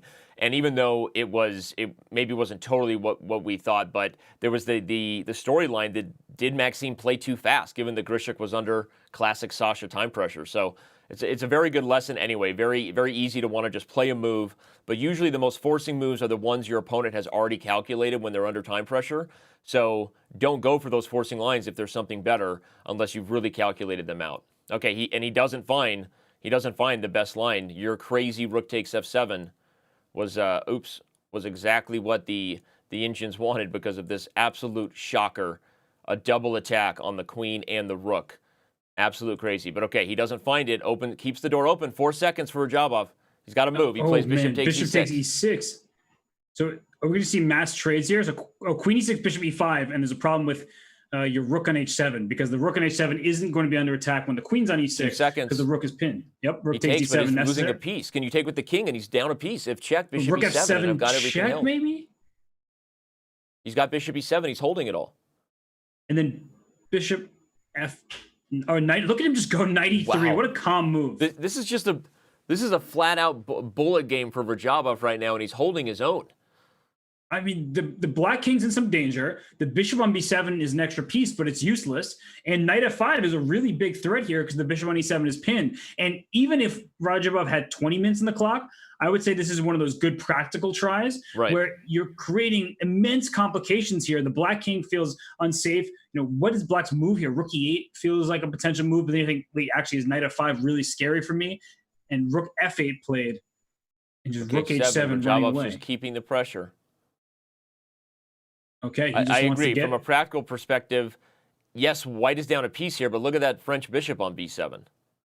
Not doing anything at all. Right, so who's really on the attack? If we compare pound for pound from the e-file over, white is in fantastic shape.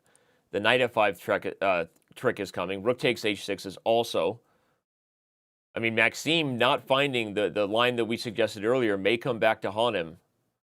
And I can totally understand what I'm freely admit I blundered into it. So it's not like, you know, I'm sitting here claiming, oh, I had some, you know, tactical vision that he didn't. I just stumbled into it. I was like, wait a second, there it is. And it's hard to find. But right now, I mean, the problem for black is both of your minor pieces on the e-file are pinned.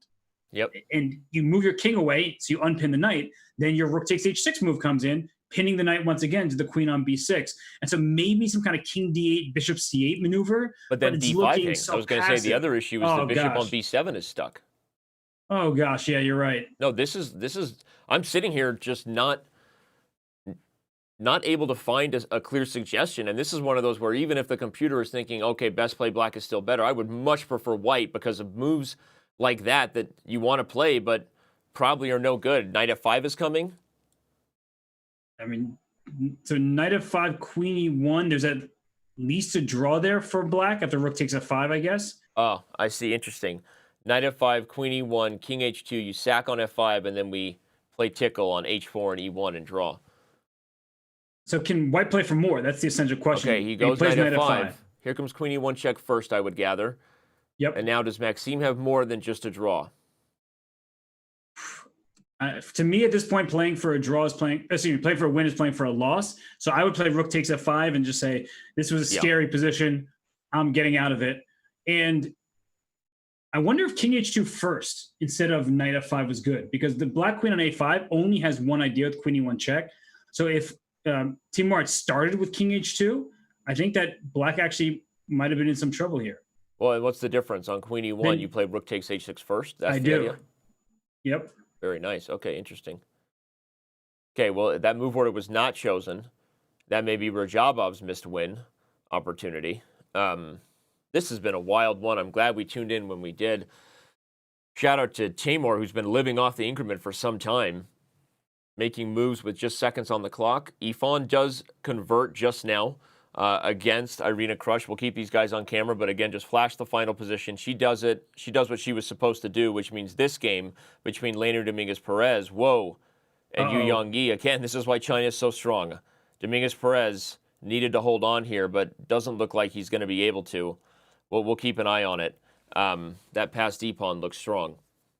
And I think Leonard Dominguez has to be taken out of the lineup if he loses this game, because it'd be two straight losses. You have Wesley So waiting in the wings. Yeah. And unfortunately for him, it's not his event right now. Rook takes f5. I think we're going to settle on a fancy perpetual that maybe wasn't the result we wanted, but the result we deserved, I guess. I mean, I don't know. I mean, this has been an absolutely crazy one. Does Maxime play for more here? He does have 2 minors, I guess. Okay, wait, he's pausing. Hold on a second. He's pausing just for the show, because the big issue for Black is Bishop f6 comes almost no matter what. Your king is stuck to the defense of the knight on e6. So if you play, I said this, if you play for a win, you're playing for a loss. Leonardo Dominguez Perez does go down, which means the match still goes to China despite the victory by Fabiano Caruana and the excellent hold from Hikaru Nakamura. China gets the job done by victories on boards 3 and 4. That's why they're so good. And MVL and Tamar Rajabov do draw here. We're going to stay on this Europe Team World matchup and quickly check in on Ali Reza Farusha and Levon Aronian, because that's the only matchup that I think still could swing either way. But I want to get back to how Yu Young-Yi converted against Dominguez Perez. We will do that at some point here. Don't worry, we'll show you the final moments. I think we got to look at that Rajabov MVL game again, Robert. The tactics were nuts. So much we're going to look at here once round 5 closes out before round 6 begins. So if you're just tuning in, you haven't missed the best parts of the show yet. Actually, wait. Vishy Anand won a miniature. Shame on you. You have missed the best part of the day. That game was phenomenal. Look at this knight to d4 here by Levon. He's giving Black the opportunity to take on d4 and go into a pure rook and 4 versus rook and 3 endgame. So an interesting decision by Levon, probably relying on the fact that he can take with the e pawn. And so he can make a d pawn. You're isolating your own pawn, but creating a clear pass pawn. No pawn in front of it, and no pawn stopping its path. And that pawn will be used as a decoy. But I don't know about that decision. He may regret it. Yeah, as far as winning chances go, I agree. Because wouldn't you argue that the best way for a knight and rook to outplay a rook and bishop is by having pawns on one side of the board where the rook and knight can do things and double up in ways that the short-term duo of the rook and knight can be better than the long-distance relationship of the rook and bishop whenever you have pawns on one side of the board. So I'm kind of with you. This is a little surprising, and Ali Reza doesn't need to be asked twice to convert to the rook ending. So interesting choice by Levon. And what he's trying to go for is get a check on the Black king. And if the White king has a square to infiltrate from, either g5 or f6 at some moment, just try to encroach on that f7 pawn. But I don't know, you have to go king d5 maybe, now that I'm thinking about it, because the Black king is like cutting you from the king side. But if you go king d5, then I'm worried about my king side pawns, especially this g2 pawn. And so I like the approach Ali Reza has taken. If he can play h4 himself, then he stops the pawn in g2, but puts his pawn in a vulnerable square. So this setup, f7 to h5, is an ideal one. You want your base pawns to feel as protected as possible. Well, he goes for your plan of king d5, I guess taking advantage of the fact that even if the pawns can eventually be targeted, they're safe for the time being. And if this king can kind of help shoulder up, you're going to give a check and then quickly kind of help your d-pawn up the board. But again, I'm with you. I just little surprised that the rook and knight that could poke at the position. I mean, back in this position, Ali Reza still already had less than a minute. This is exactly the duo you dream of when all the pawns are on one side of the board. And so, again, just a very strange practical decision. Unless Levon understands something about maybe how tricky this endgame can be to hold for Black. I don't know, but otherwise, a weird one. In Levon, I trust, because in Levon, you trust. He knows all the little nuances that will create problems for his opponent here. And here's a critical decision, because with this pawn structure, like it is for Black, h5, g6, f7, there are multiple ideas that White can have. One is to eventually play h4, just to keep that pawn stuck, and then to play g4, hoping you capture me on g4 so I can outside pass pawn potential, right? To eventually go h5. Now, I know in the position right now that's not going to happen, but just you want to keep all these ideas in your head. Another idea is play f4, f5 for White, because if I can push my pawn to f5, and either you try to capture me on f5, in which case you've ruined your pawn structure on the king side, or you allow me to take on g6, and there's f4. And if I take on g6, now your pawn on g6, your base pawn is easier to attack. Interesting. Well, with only a minute on the clock, too, Levon is definitely going to be bringing the practical heat along with the technical rook-ending knowledge. Games finishing right and left, by the way. Vladislav Artemiev has beaten Pentala Harikrishna, so helping Team Russia save face there despite Jan Nepomniachtchi's miniature loss to Vishy Anand. We're going to have a lot to look at when round 5 wraps up as we prepare for round 6, so make sure you don't go anywhere. Awesome chess ahead here today in the Online Nations Cup. The other game going here for Team Europe versus Team World, I think we have to check on quickly, is the good doctor, Bassem Amin, is maybe winning against Anish Giri here, especially after this last move we just saw, Rook C1. I have an A-pawn, Bueller. And that A-pawn is passed and fast, and that's a deadly combination for Anish Giri to stave off, because do I put my rook behind the pawn right now with rook to A3? He plays A7, which has to be good, and then I want to go bishop G2, but it's pinned. So, but, I mean, how do I protect the A8 square and promote? That's the essential question here. Well, interesting, because you can't play King H2 because of bishop D6 check, but, whoa, he sees something. He takes, and what's the follow-up? King G2, there's no way to deal with bishop C4, bishop D5. That's his idea. And that does look unstoppable. I was trying to figure out a way if black can start trading the kingside pawns, but that's not happening. And the reason why is 2 bishops against 1 bishop with no pawns is a draw. But with those 2 kingside pawns remaining for white, after bishop c4 check, bishop d5, and get a queen, it's just winning. Well, you called it to start this round. You said that Bassem Amin had not been given a chance at the first move yet. He gets white for the first time, and looks like he's gonna make his captain, Arkady Dvorkovich, proud. About to get a big win here against Anish Giri. And I have to say, of all the nicknames you've ever given people, the good doctor is probably my favorite. Did you just pay me a compliment in front of... I did. Wait, so bishop c7, that's a tricky move, by the way. You could just back up to e3, right?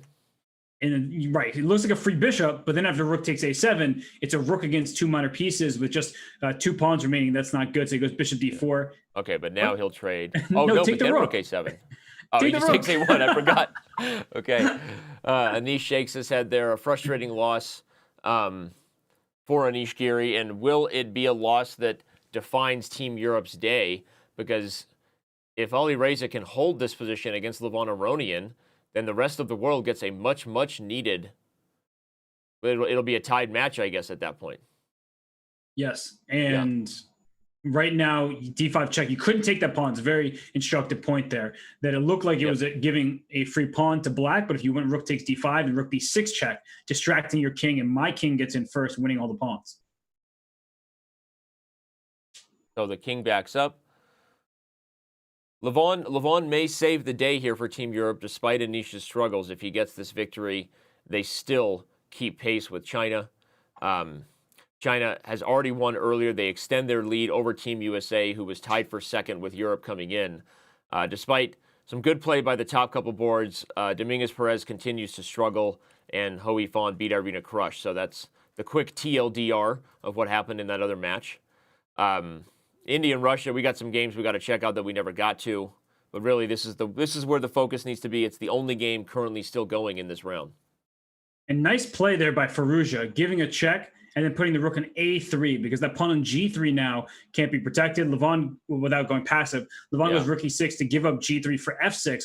And what he's really hoping for is that rook from black gets distracted enough where white is eventually able to push this d-pawn and not just go closer to promotion, but with that king being forced to the back rank eventually, there'll be some checkmating threats as well.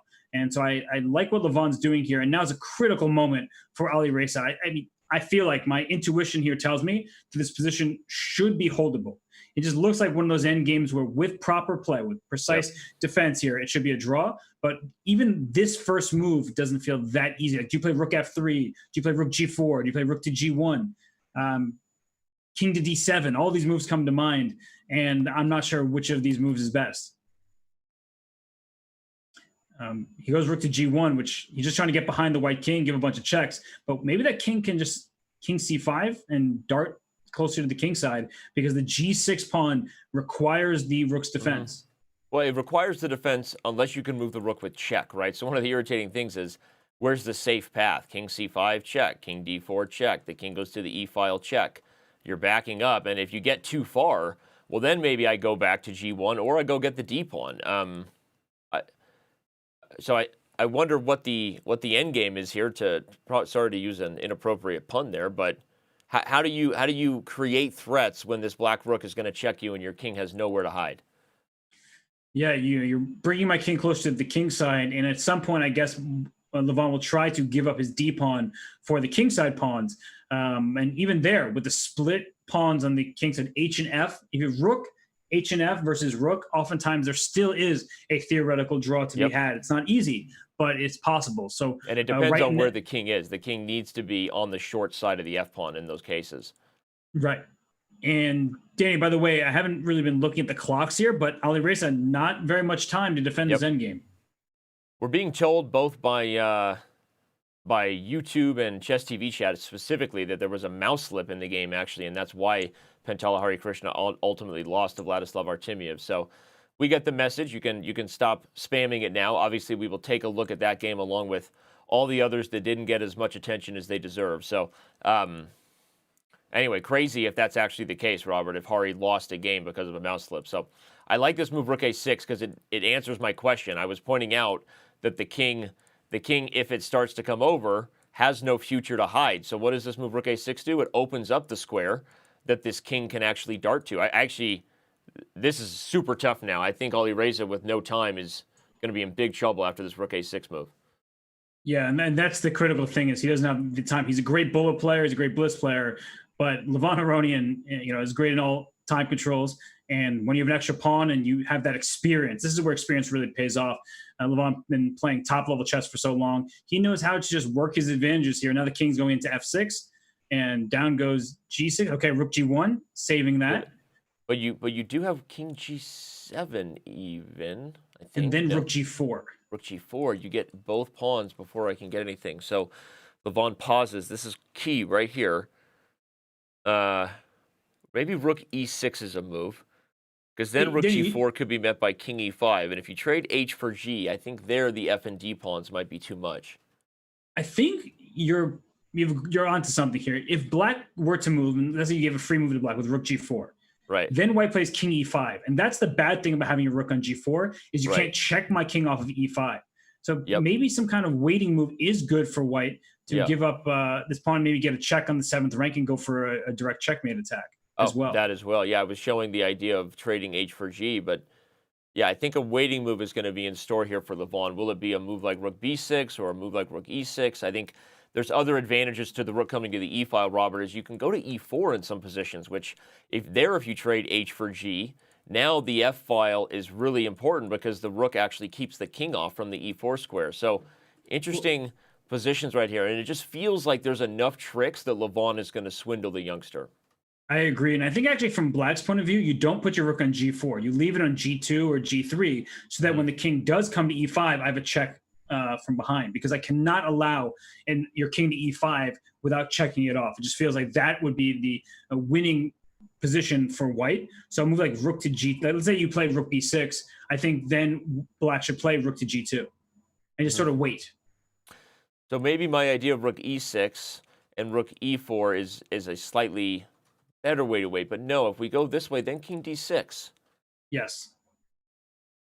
So Levon he's got the time, but he's got to figure out how to pose a real problem here for Firouzja, because even though he can only draw, it's all he really needs actually to hold the match for Team World. So I'm learning about this rook endgame right now. Yeah, this is a really instructive one. Ooh, he gives a check. That we didn't see this. He's going to go to g7.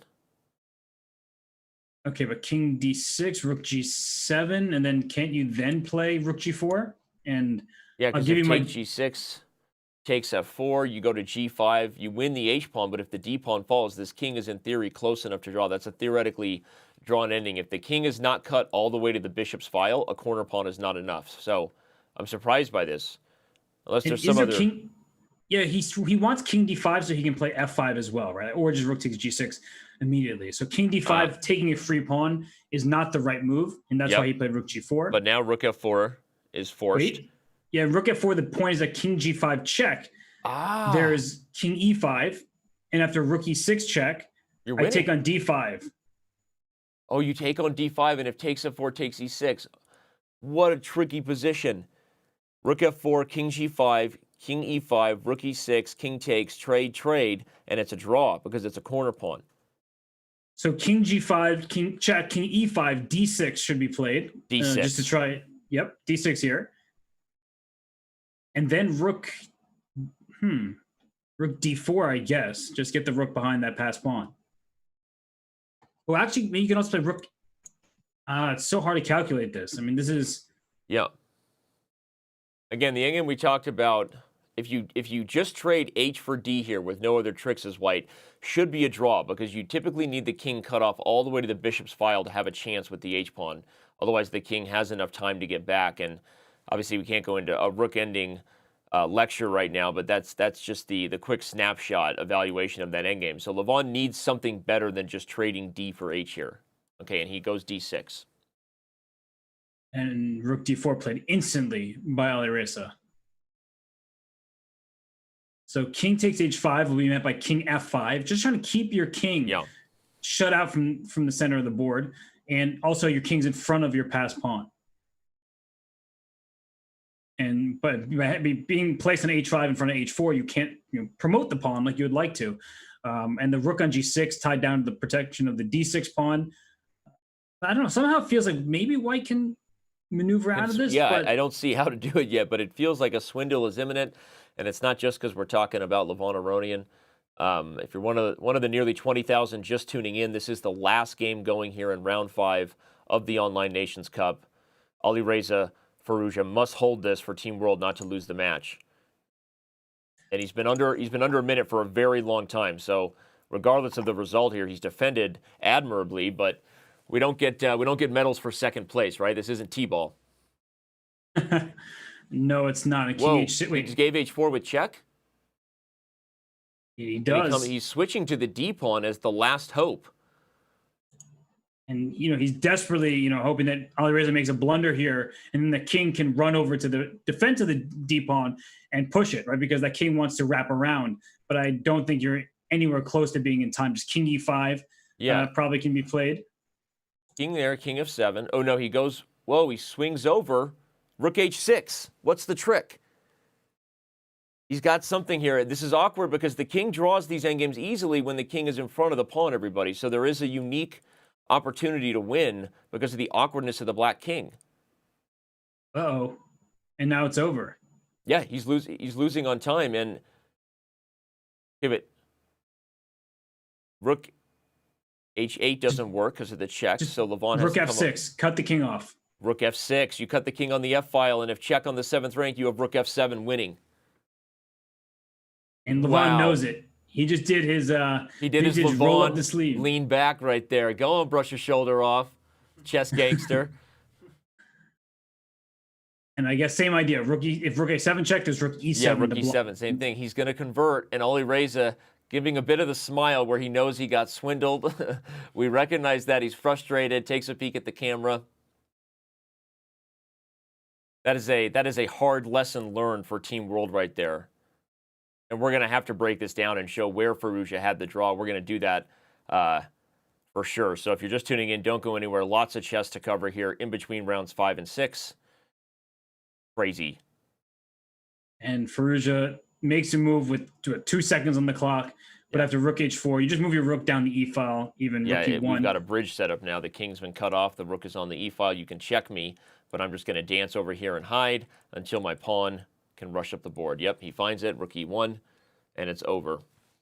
Coming back behind the pawn wouldn't have worked here, just to show, because again, we mentioned the bridge. I was talking about this technique where the rook guards the checks. And if you check the king, it's just a matter of time before my king gets to a spot where eventually the checks are blocked by advancing the pawn. The point is this king, Robert, it was that the king never found, what do you want to call it? The king never found its ideal square here. as Levon sneakily took advantage of the awkwardness. But this was the position where apparently Black might have had something. Instead of bringing the rook to the long side, I don't know. We're gonna have to analyze this after the break. That's all I can say because there's too much to it.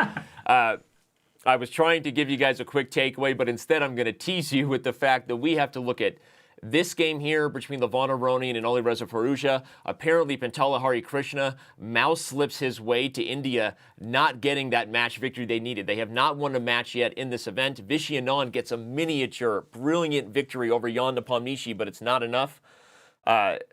So much to look at if you're just tuning in. This may be the round of the event so far. Can't wait to break it down with you. Robert Hess and I will be right back.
Ukraine hosts a lot of major chess events. Does it have any impact on the development of chess in the region? Hello, dear broadcasters. Hello, dear chess fans. I'd like to start with a few figures. 190,000 people, professionals and amateurs, play chess in Ukraine. As we think, we are doing a systematical and complex work to develop this sport. The first step in this system is raising the interest of kids in chess. It starts in kindergartens, where kids are taught to play chess. It continues through the primary school, when pupils learn how to play chess on mandatory basis, and secondary school, where studying chess continues optionally. Chess classes and schools became very popular among young Ukraine citizens. According to the statistics of Russian Chess Federation, Ukraine is one of the leaders in organizing online chess tournaments. Every year, thousands of players are participating in these tournaments. Only during the last 1.5 months, more than 80 online tournaments were conducted. Probably as a result of a lockdown, they attracted above 3,500 players from Ukraine and other regions of Russia.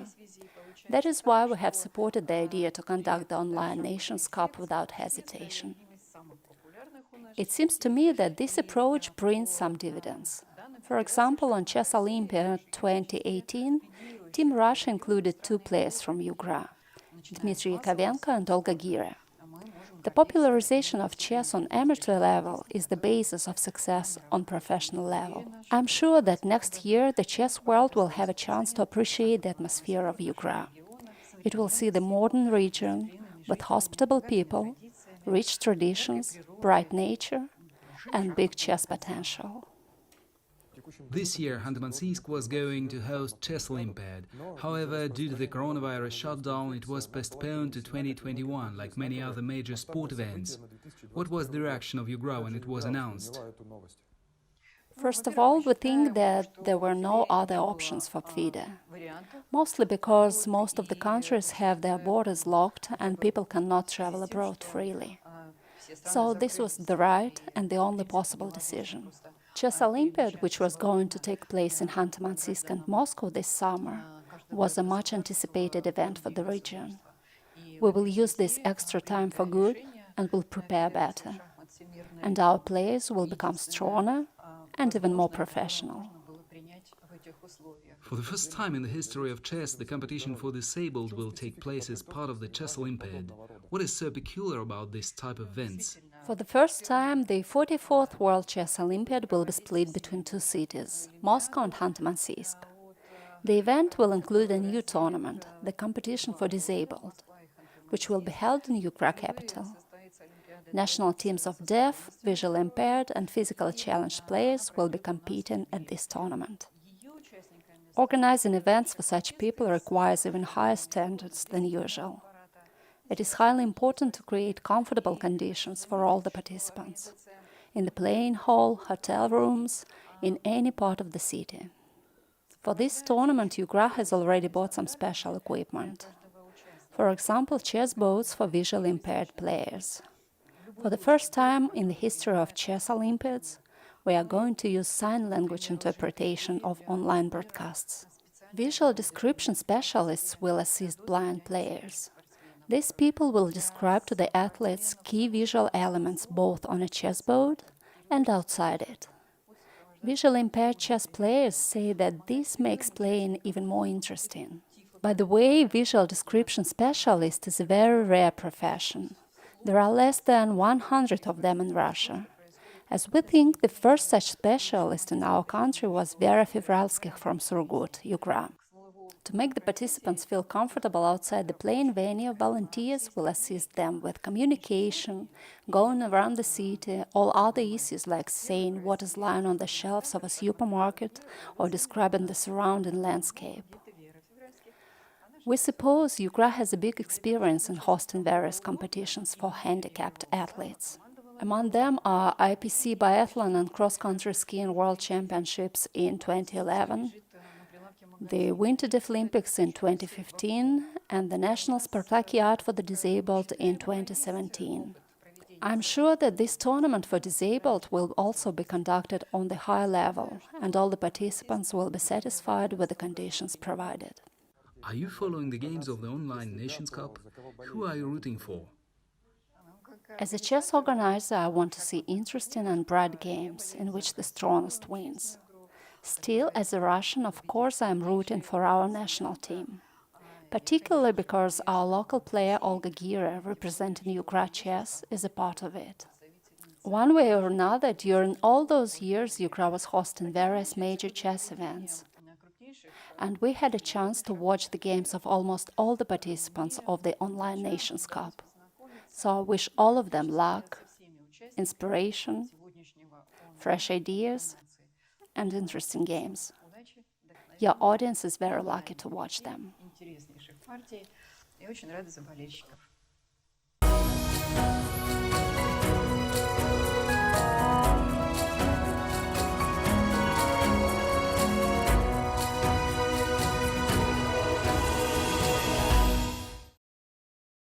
And we are back here with round 5 coverage of the FIDE.chess.com Online Nations Cup. Shout out to our sponsors, the government of Ugra, who helped make this event possible. And now we're going to dive into the chess. And, well, we have to start with the game that brought us to the end before the break, right? An absolute crazy game here between Levon Aronian and Alireza Firouzja. We teased that we would show you how Firouzja could have drawn. And this is it right here, Robert. Very understandable to want to play rook a4. In a lot of endgames, having the rook on this long, I guess you call it, rank away from the king is the key way to draw.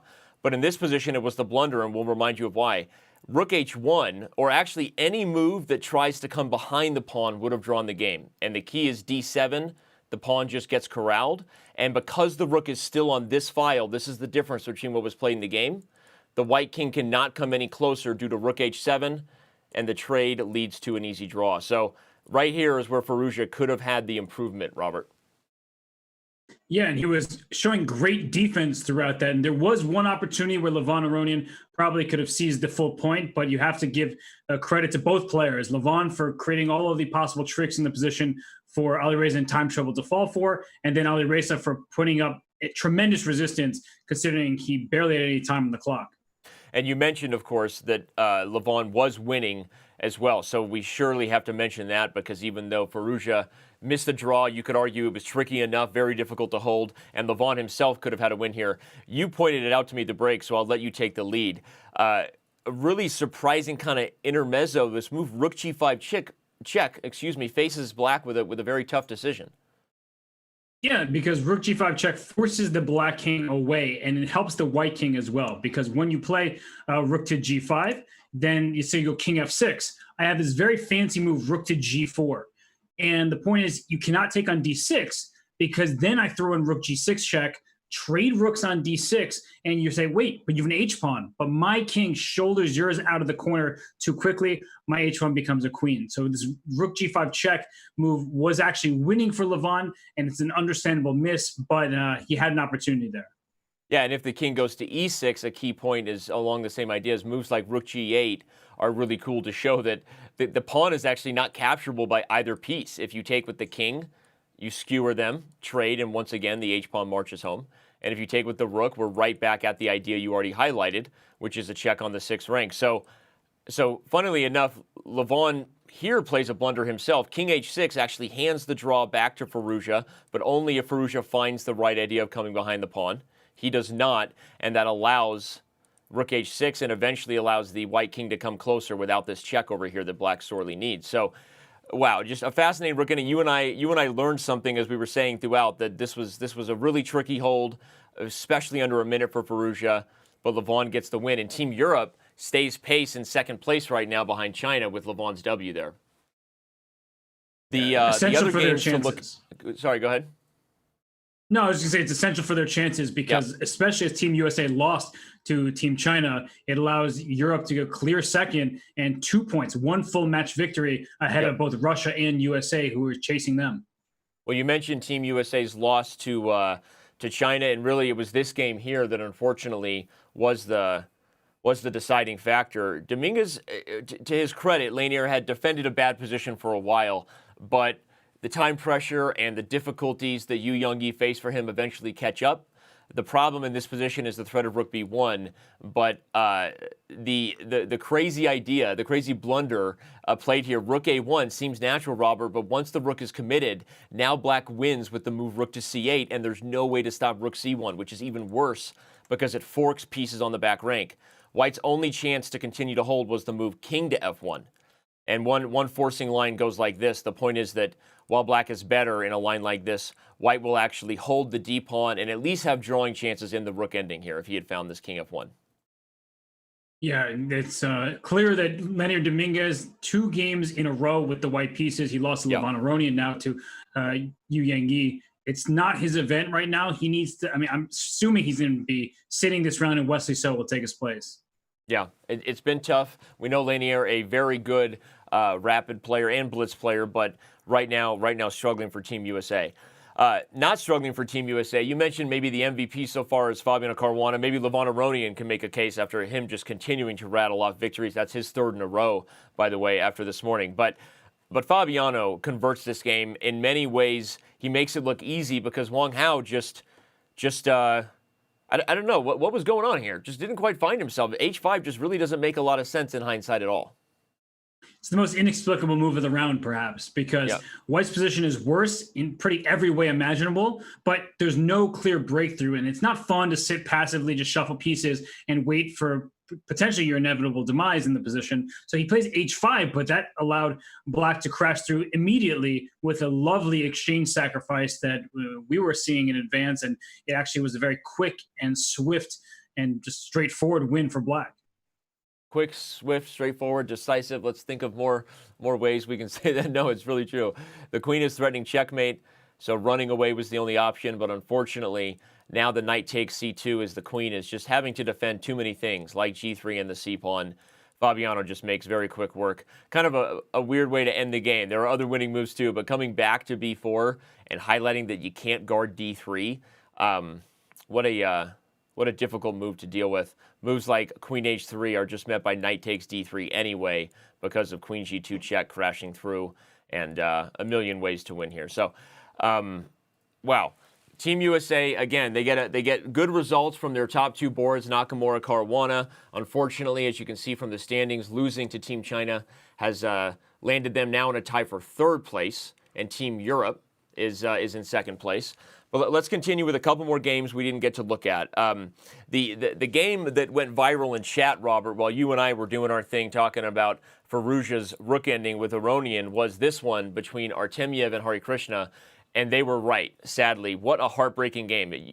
If I had to ask you to play Guess the Move here, you couldn't guess what Hari played because it's a mouse slip. So rook c3 check or something? I don't know. Okay, yeah, no, even rook c3 might be a better mouse slip than the one that was played. The move he played in the game was knight to d2. Oh. Absolutely horrible. Now, we know that mouse slips happen. The Pro Chess League, it was one of the first maybe organized event structures that kind of put in the rules about how to deal with it, right? Because as much as we would love to take it back, the online atmosphere brings unique things that the over-the-board atmosphere doesn't. And one of them is you have to be accountable for your mouse, right? There's no way to take back. It wouldn't be fair to your opponent. And so we held those rules, kind of transferred them over here from the Pro Chess League to this event. And sadly, I think this is the first game of the event where it's been a storyline, though, where someone lost because of a mouse slip. Yeah, there have been games where we thought perhaps a bad move was caused by a mouse slip, but it was just a bad move. But, I mean, that's just tragic, especially because India was putting up such a good match thanks to Anand's victory on the top board. And to lose a game like this, knight d2, a move that doesn't even make any sense whatsoever, just a clear mouse slip in the position. And you have to feel for Hari and Team India. Obviously, other moves that should have been played if you were going to move the knight e1 check is the most obvious move and the best move in the position. It both checks the king and guards the rook, and black is actually doing just fine. Depending on where the king moves, you can guard the f-pawn, the d5 pawn is hanging. So this is a game that, again, was purely lost because of the mouse slip. That is a heartbreaking thing when it happens, but indeed it was. So chat, you were right. Thanks for letting us know. The last game that we looked at in detail, and we need to come back to for the break, is this one here. It ultimately ends in a draw, rather poetic, but this position, you spotted a brilliant tactic that, I mean, that's why they call you Robo Hess, man. It was a complete accident here, but we were looking at undermining this bishop on e5, trying to get rid of it. Such a strong piece. And the point that here was rook takes f7. I honestly completely forgot that the f rook could take on f7. But don't even tell still, them that. Nobody was listening. It makes it sound they more were brilliant. They were listening, and I'm an honest person, so I forgot about it. And then this looks very scary. You have two rooks in the 7th rank, threatening this bishop on b7 with a tempo by hitting the queen on b6. But bishop takes e5. Rook takes b7. You don't have to move your queen out of the way. You can play this brilliant knight takes h7, which removes the guard of the rook on b7 and threatens the queen on g4 at the same time. So if your queen moves or captures this rook on g8, you lose the rook on b7. If your rook moves by capturing the queen on b6, then you lose your queen on g4. Black is up material in the end of every variation. Up a piece, and the rook is hanging, so black would be pretty easily winning. And we were looking at a spot where Maxime was up on the clock here, right? Significantly. I think more than 6.5 minutes at this point. Rajabov under a minute. And I don't really think that the time management had anything to do with it. He took a few minutes. I think he ultimately got down to about 4 before moving. But, you know, you have to regret that. Team Europe does get the job done regardless because of Levon Aronian's continued heroics, winning his 3rd game in a row. But MVL misses that opportunity. Maybe they should look at it as, like I said, poetic justice, because the way the game went on, you could argue that a few more moves from now, it was Rajabov who missed the opportunity. Instead of playing knight f5, allowing the perpetual check that happened, the move king h2, avoiding the check. And the point is that now queen e1 is met by rook takes h6. And white's attack becomes very, very devastating. So it's not that black has to play queen e1, but if Rajabov finds this move, the way everything was headed in this game, he might have actually gotten the victory. Very hard to hold this for black. King safety is paramount when you're essentially in a blitz game at this point, and even getting down to bullet territory. So that king on d7, not safe at all. All of white's pieces in prime situations to attack that black king, and there's 2 pinned minor pieces: the bishop on e7 pin, the knight on e6 pin. Hard to deal with all of that. So I don't really want to call it a missed opportunity for Rajabov because Maxime did have the upper hand throughout the game. So psychologically, Timur was probably like, I'm in time trouble. My position has been bad. Let me just make sure I at least score half point for my team. And while he did that, unfortunately, it wasn't enough for his rest of the world squad. Yeah, well said. So those were some of the highlights of the round that we didn't maybe give the justice that they were due. Before we start previewing what is coming up here in round 6, I want to remind you again, we have more than, what do we have? We have about 25,000 of you right now. Wow, and that's just in English. We've had a lot of viewers tuning in all over the world. We are live in 12 different languages. This event is truly international. We're told that the Hindi broadcast is reaching record numbers with all kinds of special guests over there. If you want to watch on our official YouTube channels over there. But again, thanks for being here. This is the FIDE Chess.com Online Nations Cup. 24 of the world's best players, record prizes for an online team event. And it's been quite a ride so far. Round 6 is us officially moving to the back half of the event. And so let's start talking about the matchups we're about to see here, Robert. Team Russia versus Team Europe, and all that will be. We see Jan Krzysztof Duda stepping in for Anish Giri, who just can't seem to find his form right now in the event. Yeah, Anish Giri is struggling. Jan Nepomniachtchi also struggling, but he is the top board for that team of Russia. And, well, we see a matchup we're salivating over. Jan Nepomniachtchi versus Maxime Vachier-Lagrave. Will Jan have to hold things back as he still has white to play against Maxime in the candidates when they finally resume? And Levon Aronian has been an absolute star, but so has Vladislav Artemiev for Russia. Remember, Artemiev beat Levon in the first round in one of the games of the tournament. So, I mean, to me, this matchup, once again, is a toss-up on board 4 there with Anna Muzichuk taking on Alexandra Goryachkina. Goryachkina back in the mix here. That's another really interesting battle between the Women's World Championship challenger in 2020 and a former Women's World Champion. Yeah, and Goryachkina didn't play earlier today, but we'll see if she's fresh. She also sat out the second game of yesterday, so maybe that rest was needed, and we'll see how she bounces back. Moving on to our second matchup to preview here in round 6, we have the world facing China. Timur Rajabov playing well. Bassem Amin, also he's the one who handed Anish Giri that loss in the last round, so we'll see if he can continue to roll. Alireza Firouzja lost that very tough ending, but again, it's a lineup that can contend with China. The question is, a lot of times, what comes down to board 4. Subbing out Hou Yifan for Zhu Wenjun is, you know what it is? It's unfair. I think Maria Muzichuk will have something to say about that, but you're absolutely right that from top to bottom, Team China is so strong. Yu Yangyi, honestly, I said Fabiano Caruana being the all-star of this event, the MVP, but Yu Yangyi has a claim to that as well. And for Team Rest of the World, as you said, Bassem Amin, a nice victory earlier today. We'll see if he can keep the magic happening. Yeah, well said. Speaking of keeping the magic going, let's talk about Vichy Anand. Before we really get set for round 6, we will break down one more time what was the fastest victory, one of the most brilliant games we've seen here in the event. Vichy Anand defeated Jan Nepomniachtchi in 17 moves. If you missed the memo, where have you been? It was amazing. It was how we started round 5, and we're going to recap it for you. We'll see if he can keep it going. Now he faces Hikaru Nakamura for the second time in the event. Fabiano Caruana and Vida Gujrathi also in a rematch. Wesley So, a new player for Team India to face, I guess, in regards to the earlier matchup they had versus Team USA. And then you have Humpy Canero versus Irina Krush. Your thoughts on maybe what will be the swing games in this rematch?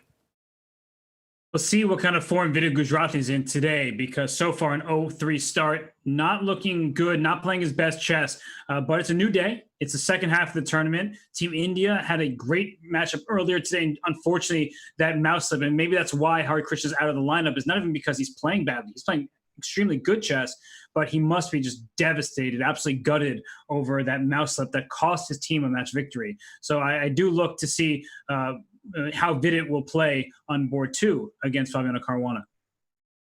Well said. Let's remind you again the high-level view of each board, who the faces are. We broke down the individual matchups, but we'll quickly run through, again, the superstars that are playing for each event. Hikaru Nakamura and Vichy Anand, as we said. Round 6 is the first round of the back half, right? So we're seeing rematches now. That Nakamura-Vichy round will be interesting. Talking about board 2s, Levon Aronian has won 3 games in a row. The other person who's also won 3 games in a row is Fabiano Caruana. So those two guys making cases that they should be board 1s right now in the event. Not that it matters. You've got board 3s, Yu Yangyi. That guy's really the rock, right? He beat Lanier Dominguez-Perez. That's been the guy, if you had to choose, who may be the key to why China is right now leading the event. Yeah, he's winning all his games. Hard to argue with that. And when you look across here on the board 3s, none of the other players really making too much of a huge statement, at least not to my recollection. Sergei Karyakin set out the first day, and he's the Minister of Defense. Bassem Amin with a great victory earlier today over Anish Giri. But as I look across these board 3s, somebody has to make a statement, and Wesley So is hoping it's him for Team USA to get back in the mix. Team captain John Donaldson hoping that Wesley So will have a little bit better luck going for him than Lanier Dominguez-Perez, so we'll see what happens there. And then finally, of course, as we said, Zhu Wenjun stepping in for Ho Yifan, the current women's world champion, stepping in for the former and the current #1 women's player in the world in Ho Yifan. Humpy Canero there, Anna Muzichuk and Maria Muzichuk, both in the lineups. Alexandra Gorachkina. We're definitely going to have some star matchups here that we'll be looking in on round 6. Yeah, I mean, I look at these board 4 matchups and just look at strong players across the board. Will Irina Krush be able to rebound from that loss earlier today? Will Humpy Canero be able to continue her strong start to this event? She's playing very strong chess. She missed that win against Maria Muzichuk, but still, she's in excellent form. And I made a mistake, so I want to correct myself. I said that Anna Muzichuk was the former women's world champion. It was Maria Muzichuk. And it's hard when you have sisters who are so close in rating, so close in strength. But my apologies for that one. Both exceptional players, grandmasters, and Alexandra Goryachkina. She is so strong there for board 4 for Russia. She's going to take the reins back from Olga Giria, and that's a scary proposition for anybody who's facing her. We'll forgive that mistake, but Team Russia is hoping to maybe forgive Jan Nepomniachtchi's mistake from last round. Again, we promised you we'd show you exactly what happened. This was absolutely crazy, and again, it's not to rub salt in Jan's wounds at all, or to continue to pat Vichy on the back. It was just simply amazing, and we don't see it very often. So giving time where time is due. We had a Grunfeld, Robert, and you and I both knew that maybe something was going to be a little bit special here. Vichy plays Bishop D2. This, again, tell everybody the basic idea behind this and why it's not maybe seen as much at the highest levels these days.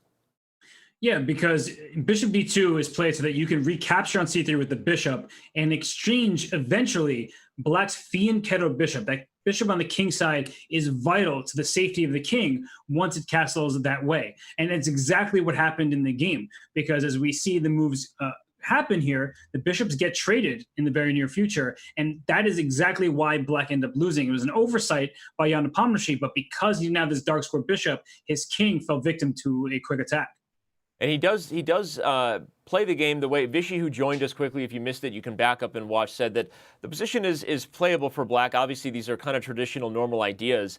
But he knew from preparation, he revealed was from his second Radoslav Wojtaszek from more than 10 years ago, that this position was already very, very dangerous for black if he missteps. He suggested that d4 first instead of bishop e6 is another way to go, but that after bishop e6, and then the move castles, that the losing move here is d4. Black does not have to play d4, of course. There are other moves you can play, including rook to d8, just bring some more development out. But even the engines, as he said, the older, slower engines, weird that you can call Stockfish 10 an older, slower engine, but in the world of neural nets we live in, I guess it's pretty obvious that black doesn't understand the position, because after castles, in the game d4, f5, and the computers tend to think that black is just winning a piece. How wrong they are. Vichy shows that his prep goes deeper with e5. One tempo leads to another, and black just resigns here. In the game was over. Jan Nepomniachtchi resigns on move 17 in lieu of queen h6. Just to show you again, there was no way to stop mate. You can only delay the inevitable. Even moves like queen h3, going renegade queen, don't work. Of course, you just take, and h7 is falling on the next move. So, Robert, just absolutely crazy stuff here. And again, vintage Vichy showing us some prep from the kitchen here. Yeah, pulling that one out of the old school laptop. I mean, it's probably 5 laptops ago at this point, for maybe 10. 5 laptops ago. Well, it's just great preparation by him. And I actually said, as soon as I saw bishop d2, Jan must have been racking his brain. What is Vichy trying to do against me in this game? And, well, the question was answered with his excellent play, and Vichy just had a devastating blow to Team Russia thanks to this victory. Crazy stuff. It was exciting. Again, don't go anywhere. Who knows what you might miss in round 6, which is coming up in just a few minutes. Let's remind you, while we have your attention, that there's lots of events going on right now everywhere on chess.com and everywhere else. The world of online chess is growing. It's exciting for all of us as fans. And one of the things you can look forward to is the upcoming and first ever European Online Chess Championship. Normally, they're over the board. Individual chess championships take place in the middle end of May. And as soon as the COVID-19 pandemic was breaking out, we immediately began discussions with them. The ECU, super excited about this event. You can sign up and win cash prizes even in your rating.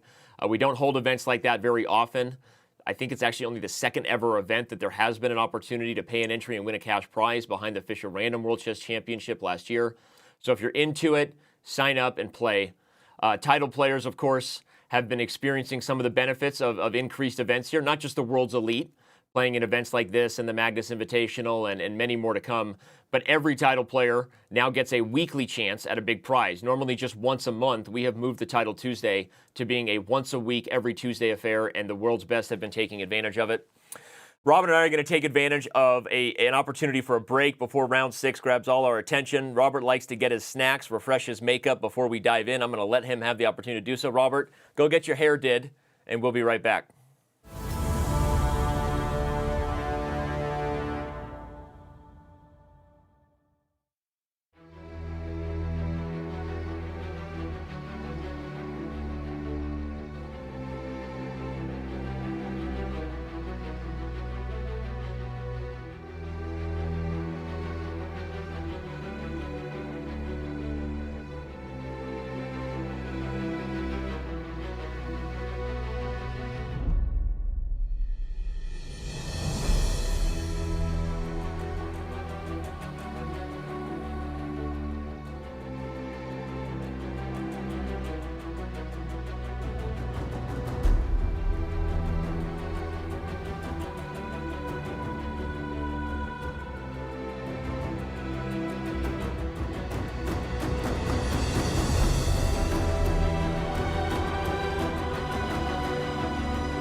A premium membership at chess.com will help you improve your game with full access to a powerful set of learning tools.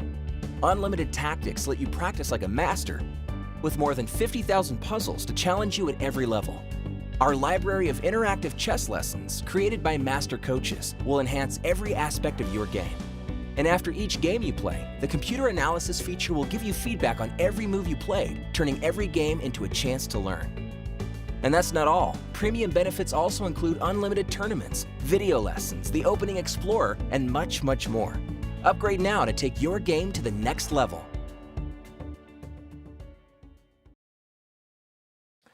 And we are back here getting set. T-minus probably about 60 seconds before round 6 takes off. Thank you for being with us, no matter where you are tuning in from. More than 25,000 of you with us right now on the English language broadcast. And if you speak other languages, there are many options. Robert and I talked a little bit about the daily question, and he gave a great answer, so I'm going to let him give it again. What nation or all-star group, what would you do if you could add a team for this field? A lot of you have been playing along on Twitter. Please do that with the hashtag Nations Cup. But Robert, tell everybody what your answer was to our daily question. Well, I have a new answer after your last comment, and it'd be, I would love to see a team of eliminated contestants from the I Am Not a GM Speed Chess Championship take part, because there'd be nothing I'd like more than to see Danny Rensch on this grand stage playing instead of talking. So that you could roast me? Exactly. But on a serious note, I want a team of former world champions. Get me Gary, get me Karpov, get me Vichy, get me Kramnik. Throw in some maybe FIDE world champions like Ponomarev. But I think that team would be great. You could also maybe get Nona Prindishvili. Give me some, some women's world champions in the mix. It would be a really fun team and a very competitive team. And I think that they would do quite well. I really legit love the World Champions idea. We'll remind everybody who's competing in the I'm Not a GM Speed Chess Championship real quick, because Robert just wants us to play. It would be the first team to put up a donut on every board. We would lose every game ever. And Robert and his co-partner in commentary crime, Danya Naroditsky, they've been enjoying roasting us. If you haven't been following that event, it's now in the semifinals. Obviously rooting for Teddy Coleman, who eliminated me. And Bartholomew Greg Shahadi should be a great one over there on the left side. So tune into that. It's been a lot of fun, and many people have been enjoying it. So a lot of people have been enjoying this event, and we're about to start round 6. This is officially moving to the back half. Russia and Europe face off just as they did in the first round. Quickly just mentioned, Nepomniachtchi needing to find it a little bit. Levon Aronian is a man that can't be stopped right now. He's won 3 in a row.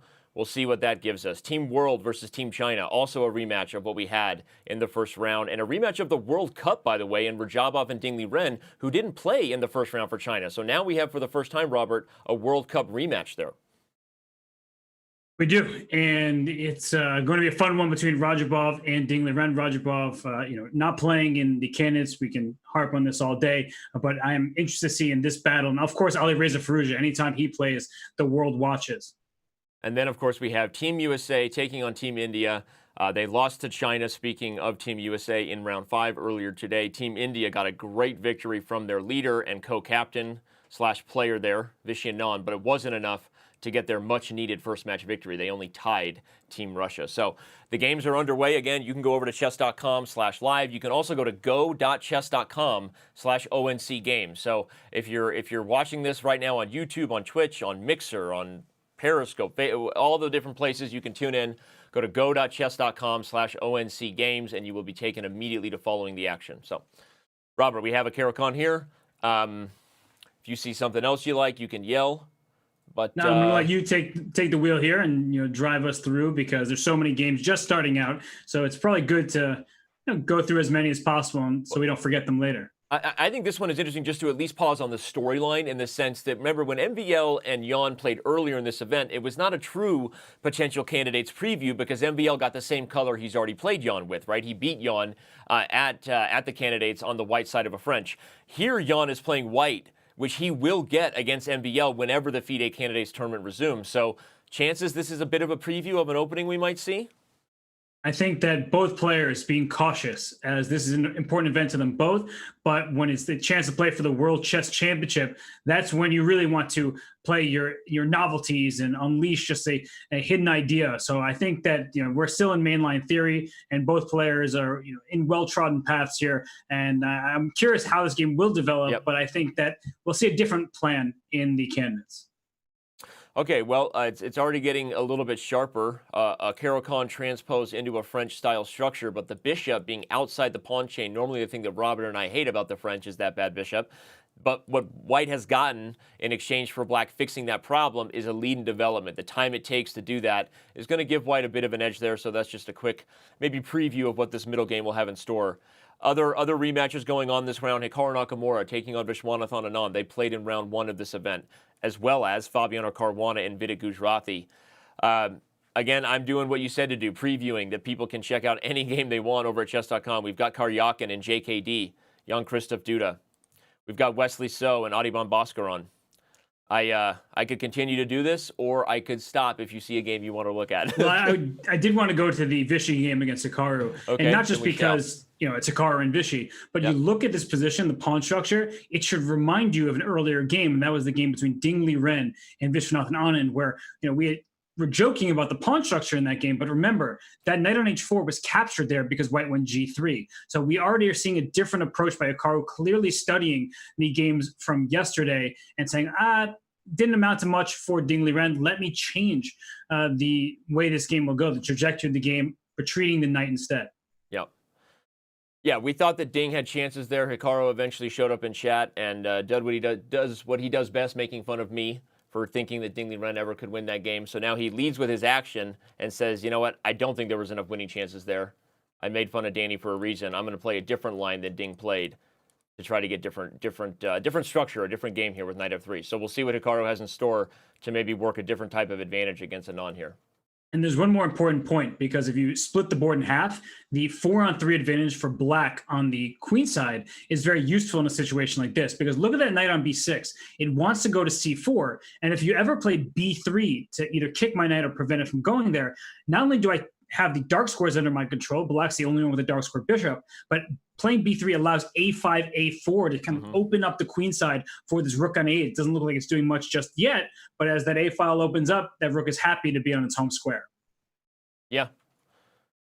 Interesting to see. And obviously Hikaru plays quickly, though. Castles has more time than the game started with. Remember, it's 25 minutes plus a 10-second increment throughout. So Hikaru flexing a little bit of prep here, up on the clock, and making Vichy have to think a little bit about what he might have in store. So again, so many great games to go to. Early in the round is sometimes our hardest choice. We often end up settling on a board, and that doesn't mean that there aren't many others that are super interesting.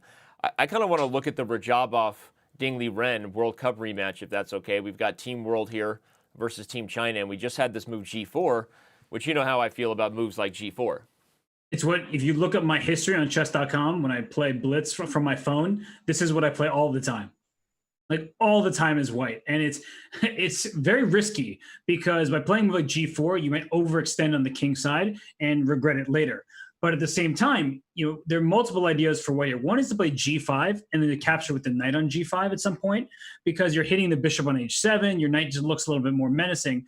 But Timur, I'm wondering, what his ambitions are in this game. Is he going to play for a win at all costs because his team really needs it? Or is he just going to say, hey, I'm playing Ding Liren. This is the number 3 player in the world. He's super solid, hard to take down. Let me just try to venture outside of his typical games and play a line that he probably hasn't faced since he was 8 years old.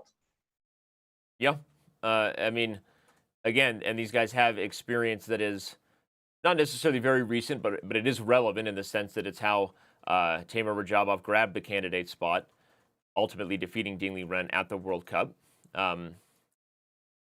So we'll see. I mean, he's on the clock now. Timur given a think and deciding whether he wants to be all in with the Hess gang, going for g5 or take it a little slower. Yeah, and you can play bishop g2, and you can also still castle kingside as White, even though you pushed your pawn to g4. Black doesn't have an easy time creating an attack, so you still have options, flexibility on which side you want to go to. We have options and flexibility as far as the games we want to cover. Another one that I think is interesting and worthy of a look is over here. Levon Aronian taking on Vladislav Artemiev, a rematch of round one, but now the colors are reversed. This is where you say my turn and you come after your opponent, right? Artemiev beat Levon in a very nice game as white, but Levon already has a bit of a slight edge here. Yeah, and you look at the knights on the dark squares there. They're just filling up that diagonal. You'd want one of them to turn into a bishop, and then you'd be especially happy. But when I look at these knights, I see the pawn on c6 stopping the knight on c3. So I wish I could improve that knight, not going anywhere. However, there might be a knight f5 jump at some moment saying, you're probably going to have to take me. And then we get this imbalance of bishop and knight versus two knights. And whether or not that favors white is sort of a long-term project, because the f7 pawn, you want to put your bishop to c4 if you can, but the knight on e5 is there. And the only way to really kick it is playing f4, but that's a risky move because you open up your king and some of the squares on your king side. So that's just some of the deeper level things I'm considering in a position like this. I think that black is doing okay, but is a little more cramped, and white should be able to take advantage of that. Okay. Well, I like how you preface that f4 becomes a critical question. In some lines, if you play h3 to guard g4, f4 could be followed quickly by a move like e4, right? You wouldn't want to play f4 if a knight can come in and e3 is a problem. But when you can quickly expand a 4-on-3 on the king side, one of the advantages of that is it's often a better middle game structure, because if you get f4 and e4 in, your king still has a safe place to hide behind these two pawns, for example. So keep that in mind. I like that. I wasn't thinking about it, but I like the idea that f4, e4 could eventually be played with some tempi here. And there's a little bit of being spoiled by choice as white in this current position, because when I look at it and he plays rook d2, I was about to say, you could play rook d2, you could play rook a to c1, you could play knight a4, you could play h3, as you pointed out, you could play knight f5, and there's too many options in the position. And then he settles on rook to d2, trying to double on the d file, and the bishop on c8 still at home, so the black rook's not connected yet. I like what Levon is doing here, giving himself a pretty risk-free position, and one that he can try to build on. Yeah, I'm with you. And it poses questions to Artemiev, because you, in turn, have a 3-on-2 compared to, let's say, white's 4-on-3 I already talked about. But advancing it is super risky. Moving the b pawn, of course, is probably not a good idea. And I was just about to say, moving the c pawn is just not on the agenda as long as your queen is here. So a move to consider is backing up the queen, but now you've lost a little bit of time. I think white will probably continue with the plan. Or again, I like h3 at some point, especially because I don't like the idea of the bishop developing and forcing a trade. I don't want to have to play f3 on bishop g4. So if I was anticipating my opponent's next move, something I didn't do very well in the I'm Not a GM SCC, I'd play h3. Yeah, and bishop g4, as you're saying, the bishop on c has no good squares, but the downside of trading bishops for black is the f5 square, and the knight just runs in there. But it's a good question of whether or not that trade is worth it for black. Okay, well, he decides he's going to call the bluff and play rook f to d1 and ask Artemiev, where is that bishop going? Hard to find any square that doesn't have some risk, right? Putting it on d7 looks vulnerable. e6 feels awkward, right? Yep. f5 and g4, very risky. I mean, okay, f5. f5 is hardly a risky move. We'll just say that. All right. And Danny, out of the corner of my eye, I saw a game by one of our other top players in Fabiano Caruana, and it's like the least Fabiano position that I've seen in a while. In this, let's head over there to Fabiano Caruana's game with Vida Gujarati. We've got it on the board now, and wow, it is not a very Fabiano-ish position. I love white's position here. Look at that bishop on b7. Yeah. And let me ask you, Denny, what's that bishop doing? Why do you always ask me the hard questions? Because you make fun of me before we go to break, so I figure I might as well ask you a question that stumps you. No, it's tough. And you and I, remember we talked about this at the Pro Chess League finals last year when Fabiano played a Benoni that we really didn't like. Okay, this is not a Benoni, but it's almost comparable in terms of a structure where white gets a very big center against a King's Indian where black has played c5. That in some ways not Benoni theory, but it is a Benoni structure. But again, when you have a King's Indian with the c5 pawn advance. So the question black always has here is this bishop. That's why in a lot of Benonis, the bishop will come out to this side and just give itself up for a knight. So again, I'm not answering your question necessarily. I'm pointing out that I don't like it. And it seems like kind of a bad Benoni structure here where the white bishop is just way better than the black counterpart. which perhaps indicates that black should try bishop c8. But even if you do eventually... that was a mouse flip by the commentator here. Yeah, I mean, you did your best Hare Krishna impression, I guess. It's sad to say, but anyway, bishop c8, then white has f4. And sometimes you risk too much by pushing your pawns forward. But look how much space white has. Black is so cramped here. And, I mean, you're spoiled with all that space for white. And I just love Vidit's position. Yeah, me too. Bobby, going into to a bit of a think there. We see classic Fabiano #1 there. Hands on forehead, leaning in. Well, Danny, let me ask you a question. What? If you were playing Vidit, who's struggled to this point, would you play such a risky opening and just, it feels like Fabiano's playing for a win from move 1 in this game.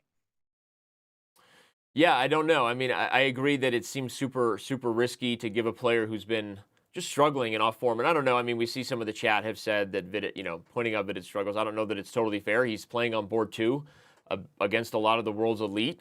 And it's not an easy task, but, he definitely hasn't been a strong point for Team India either, right? So it's fair to say that. And I think when you give your opponent kind of a free roll, that's what you're talking about, right? You're giving Vidit a very clear hand. I mean, even moves like Queen G4, Queen H4 are not off the table, right? And that's not just because I love unsound checkmate attacks. It's not a bad idea here because the king is vulnerable if white can just quickly transfer more pieces. So I'm with you. I mean, this seems like an easy game for Vidit to play. Yeah, it's not that Vidit's winning or even that he's so much better here, but it does look nice. And Fabiano ultimately decides on knight f6. And you can play for rook e1 and e5. That looks very strong. Actually, you can play e5 right away. And after d takes e5, play rook e3 and just regain that pawn. And the pawn on e7 is in big trouble here. I mean, this is actually just thematic. And I really can't get over how much I dislike black's position and how easy it is for white to play. Vidit goes in for f4. Doesn't even want e5, so he's going to take advantage of it. I think one of the advantages of f4 is at least now if h6 comes, you get to put the knight behind the f-pawn. So the idea I was highlighting is about to be shown on the board. And that's so I don't know that it was really bad for white if h6 happens and you have to put the knight on f3. This is still kind of bad for black. I mean, like e5 is coming, and how do you deal with it? But I can understand why Vidit played f4, because this definitely feels very warm and cozy. When you get a knight behind your pawn, it's always easy to look for the space advantage to increase. So, again, very good position right now for Mr. Gujrathi and Team India desperately hoping he finds his form. Yes, and this would be a bad news for Team USA, who's struggled in the last 2 matches. They need a match victory here to keep chase on not just China, who's already distancing themselves from the field, but on Team Europe, which continues to impress. I want to take a second to back up here and check out some of the board 4 games. If we're talking about Team India versus Team USA, we'll start there. Humpy Canero taking on Irina Krush, and let's take a quick look at that one. But of course, I'll just quickly flash. Yu Wenjun also taking on Maria Muzichuk in this round. We also have Anna Muzichuk taking on Alexandra Gorachkina. So 3 heavyweight matchups here, superstars among the ladies. So let's start with Humpy versus Irina here.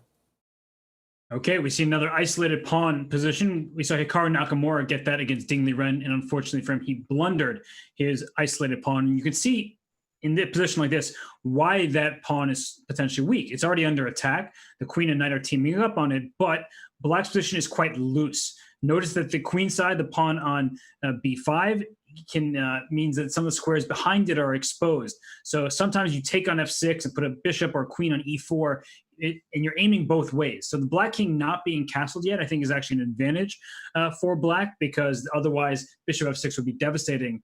But in the long term, black can play knight to b4, bishop to b7, castle, and all this kind of stuff as well to blockade this isolated pawn. Just showing that line there, just an important tactic to know. Captures in queen e4, as Robert said. But Irina's not going to play castles here. She's going to play, I like your move knight b4. I mean, you both threaten to win the bishop pair, and you reinforce your defense over the all-critical d5 square. Bishop b7 also. Sometimes you get a little scared when you do things like that. Your king is still in the center, Robert, because you start looking at tactics like d5 coming. I mean, someone who's lost a lot of games like this, speaking for myself, I start getting nervous about things like this happening, which is one of the strengths of an isolated pawn when a king hasn't castled, is that it can be reckless and take advantage of your king being in the center. So this is actually a critical moment for Irina as we think about it. Yeah, and actually, the more I think about this as well, knight b4, there might be a problem with bishop takes f6, because after knight b4, bishop takes f6, and if you take back with the bishop on f6, I have bishop takes b5 check. And the problem is your knight on b4 is on pre at the end of these variations. Yep, and I'll just show that real quick. No. Oh, wait, not no, you take f6 bishop first, f6 first. Yeah.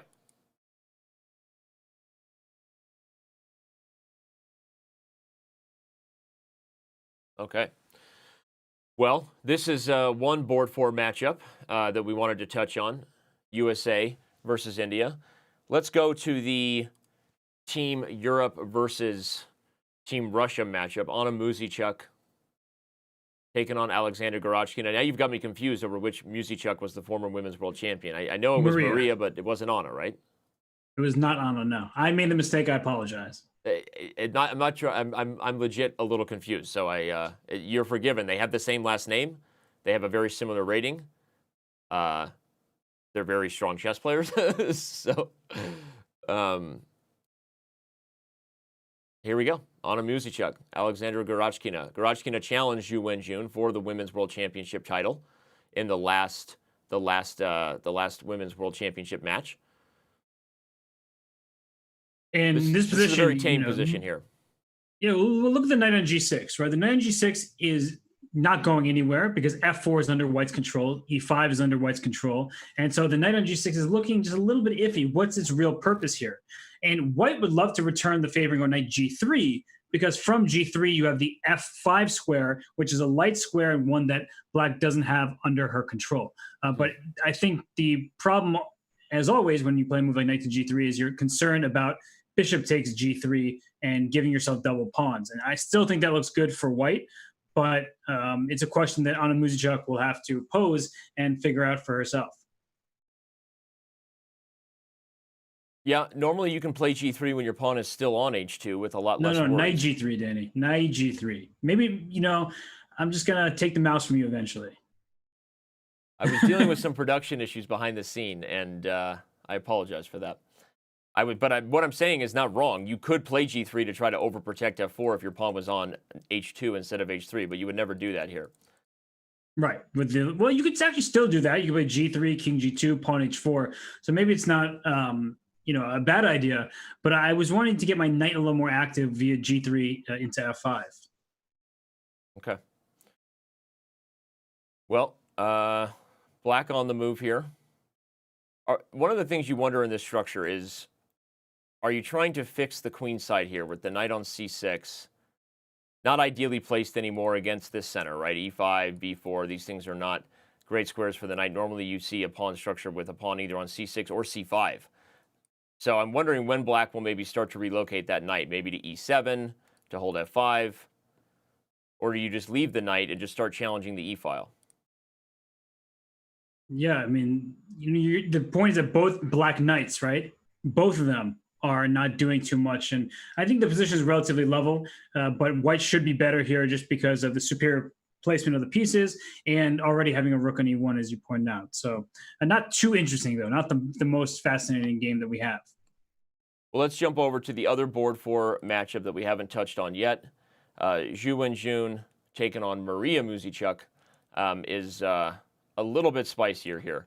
We have a lack of a dark square bishop for black on the king side, but a small development lead to kind of compensate for it, and a weak c3 pawn here. This is not totally clear. If you gave white a few moves, you would think that white is just going to be crushing, but how do you coordinate? I'd start with, queen f4, just getting my queen to safety while also eyeing the h6 square. If I learned anything from Vishwanathan Anand, it's that without a fianchetto bishop and the fianchetto pawn structure, that putting my queen on h6 is typically a good thing. And I may even give up my c-pawn to get my bishop to b2, because that long diagonal is one that bishop would love the full scope of. So the question is, does black have a way to keep the initiative party going before that can happen, right? I mean, there's moves like knight d5. There's even moves like queen to d3, which takes advantage of the fact that the bishop hasn't developed, and then I can maybe bring my knight to c4 next. So I think white definitely has an edge here. I guess I'm wondering if black has a way to kind of play some accurate moves before it's too late. Yeah, your knight d5 point is well taken, but then maybe just queen h6 anyway, and giving up the pawn on c3. Although here you could perhaps get away with it, so maybe I'm rushing to make a point about how the dark squares are so weak. Can I get away with it? It looks so scary. Queen d2. Odd. Instead of knight e2 check, queen d2, and that would force me to trade. Right, the bishop can't be protected. So right. So okay, queen so h6 maybe is that's me sacrificing that's the key pieces point. that perhaps I shouldn't. Okay. Yep. So queen d4 is probably a better move. Just centralizing, protecting, keeping everything safe and sound, and maybe white will go e4 next. Okay. All right. Well, we'll keep an eye on this. Okay, queen to b4 played. This also kind of pins the knight because b7 will fall if it moves. But there's more ways to tempo the queen. a5. Yeah. But a5 weakens the protection of the knight on b6, right? So and then I your can queen is stuck. Yeah, I try to get a rook b1 eventually after I play e4, and then I'm saying, hey, you want to push that pawn back to a7 to keep the knight on b6 as sort of a defensive blockade. Okay. Well, this one of the board 4 matchups we've looked at looks potentially the craziest, at least right away. Although, if we flash back before we head to some of the other board 1s and 2s again, Hoopy Canero's game versus Irina Krush, bishop b7 was played, which is the line that had me worried that bishop takes f6 and d5 is about to happen. That looks promising. Pretty scary for Irina, actually. Maybe Irina's going to sacrifice a pawn. And I don't really want to do that, but sometimes you're sort of forced to, where after take back on f6 with the bishop, then d5 is played, and you just move your knight and then castle kingside and say, I don't like what's going on here, but, well, the d3 bishop also, I guess you get to think about right here. So you can't take on e6 just yet. Well, maybe that's a key point, actually, that Irina has that makes d5 not as good as it first looked, although bishop takes b5 check is super scary. Yeah, bishop b5 check is quite annoying. I mean, so I'm wondering if bishop takes f6 is going to be met by pawn takes. Don't even d5 here, giving up the a pawn at some moment. You just get the f5 square for your pieces, particularly a knight. But this, I mean, so we're already in forced territory, right? I mean, I feel like we're hardly speculating. If bishop takes, and d5 comes, knight b4 maybe not possible anymore. So what's the I was thinking move for knight e7. Knight e7. And if I take, you're just sacrificing the pawn. It just feels ugh. I'm not happy to be down material, but it's not the cleanest conversion that you could ask for. In fact, I think black has good chances, as the bishop on f6 is a particularly good piece. Okay. Well, we'll see what Irina has in store, because I'm expecting that we see this bishop f6 d5. And all right, Team USA hoping to hold down board 4. If we go back to board 1, between these two teams, we have Hikaru Nakamura now with the white pieces against Vishy Anand. Whoa, interesting. Quite the difference between this and the same opening we had between Dingley Ren and Vishy Anand yesterday. Black has gotten a lot of coordination here. King happily on f6. Pieces on the 6th rank. But down a pawn to go with it. I think that Vishy is going to play g5 here and continue opening the board. Those knights on g2 and on h4 don't seem like very happy pieces. They're kind of stepping on each other's toes, but they're needed to defend the king side. And if you allow white to coordinate, maybe play a knight f3 type of move, and then make sure that your king is safe. White is up a pawn, and it's actually quite an annoying pawn because this pawn f4 thwarts this bishop on d6. So I'm looking at g5, maybe rook a to g8 first, but in some move order to play g5. Yeah, I think that there has to be something forcing here for Hikaru, because it says something about a potential initiative when black is down a pawn, but the computers think black is better. So you mean forcing for a Vishy, because Vishy's black? Yeah, that's what I'm saying, yeah. So I think that, well, or Hikaru, depending on how you look at it, he has to find some way to take and maybe play f4 himself to block off the bishop. I mean, how do you deal with f4? I mean, with g5? I don't know. There's so many loose squares in White's position, and I'm trying to think, Danny, would you start with rook a g8? Would you just be prophylactic, trying to get a rook onto a better file, or would you play g5 right away? Well, I mean, if you don't have a clear response to g5, it's hard to not go for it, right? As you highlighted, if the knight moves, I mean, you just start taking things, and everything's blowing open anyway. So this is forced. And Right. now I liked your f4 move, right? Knight g5, f4. Yeah, I think this is key. But knight e4, and the point is, black is down a pawn, but it's just super difficult for white. Yeah, knight f3. I mean, I agree with you. I like black's chances, but still, it's one of those positions where if black just one misstep and white coordinates, and maybe a timely knight g5 or some kind of knight e5 or whatever it is, then black's advantage is like, your advantage is because you have the initiative. Once that fizzles out, then the extra material comes into play. Well, by the looks of these guys and the way that the time is kind of finally being taken, I don't think they're necessarily in prep anymore, right? Although often the way it works is the moves are prepped exactly for a while, and then you sort of stop because you said, okay, if I get this type of position, now what I'm memorizing is the ideas that can occur. And so I think Vichy probably knew this was a playable position for black despite being down a pawn, and maybe Hikaru knew that he was willing to risk it. So we see still a big time advantage for Hikaru. By the way, we do have one result already in the books in round 6 here. Sergei Karyakin has drawn Jan-Krzysztof Duda in a rather quick game. So we'll look at it at some point and decide if it's worthy of a deeper review at the break. But otherwise, instead of going there, let's think about what other games might be worthy of our attention. I'm kind of curious to go back to one of the games we started with, Robert, and that's Jan Nepomniachtchi versus Maxime Vachier-Lagrave. Let's do that. Okay. We talked about it being a potential opening, at least a matchup that will occur exactly in the second half of the FIDE Candidates Tournament. Jan still gets white against MVL in that event. But here, what a wild position. Kings on opposite sides of the board. One of them not even castled yet. Robert, this is what we pay you for. Teach us something. Well, the white king being in the center is worrisome because it's black on the turn, and you can even play bishop takes c5, which forces bishop takes c5 in return, and then queen takes e5. That's one of the first lines that's coming to my mind. But at the same time, it's not like black's king feels that safe on the queen side, because white is lining up there, is pushed a pawn all the way to a5. You'll consider playing a6 yourself to make the light squares loose on the black queen side there. So it's a really tough position to evaluate. I don't want to allow white to just press forward there, so I need some counterplay, and winning the e-pawn feels like it is some counterplay, but it's also a huge concession.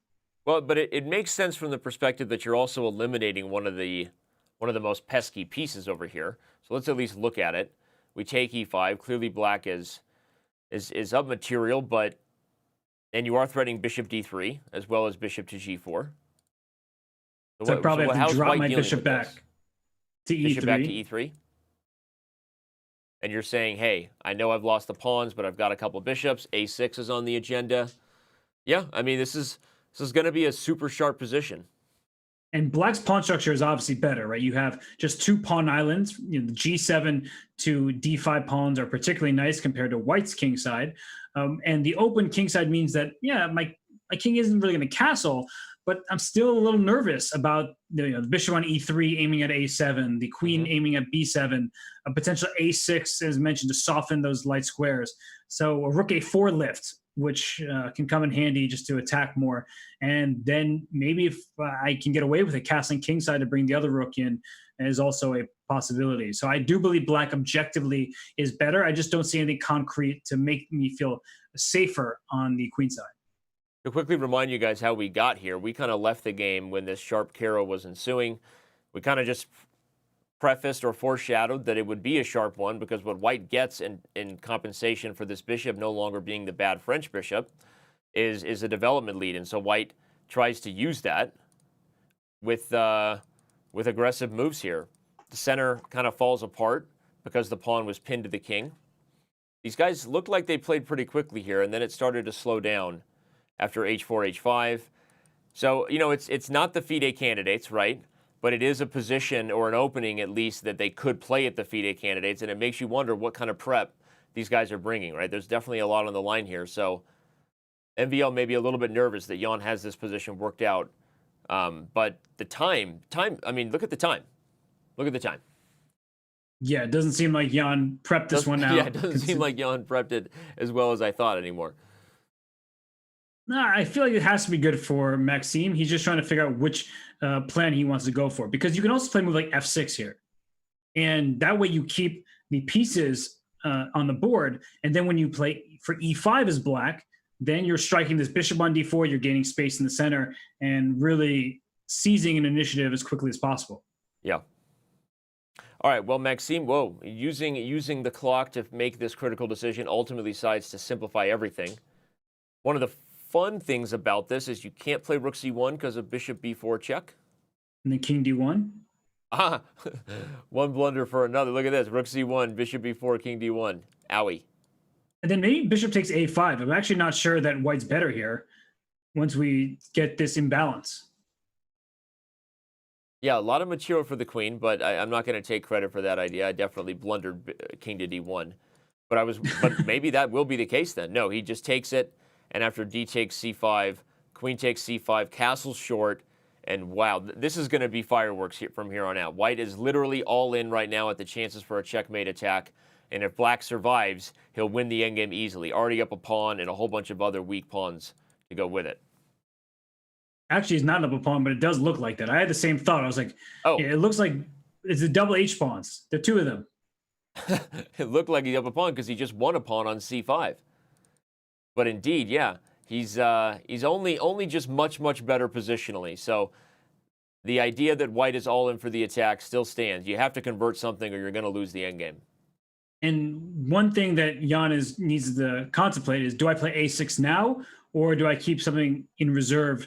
I think a6, b6, some kind of rook c6, rook c1. You just need to take over the c file, but black is quick enough to fend off white on the c file. So in that case, we'll see a lot of attempts, a lot of rook trades, rook c6, rook c8, rook c1 type of stuff.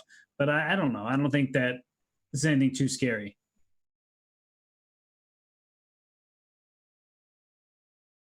Okay.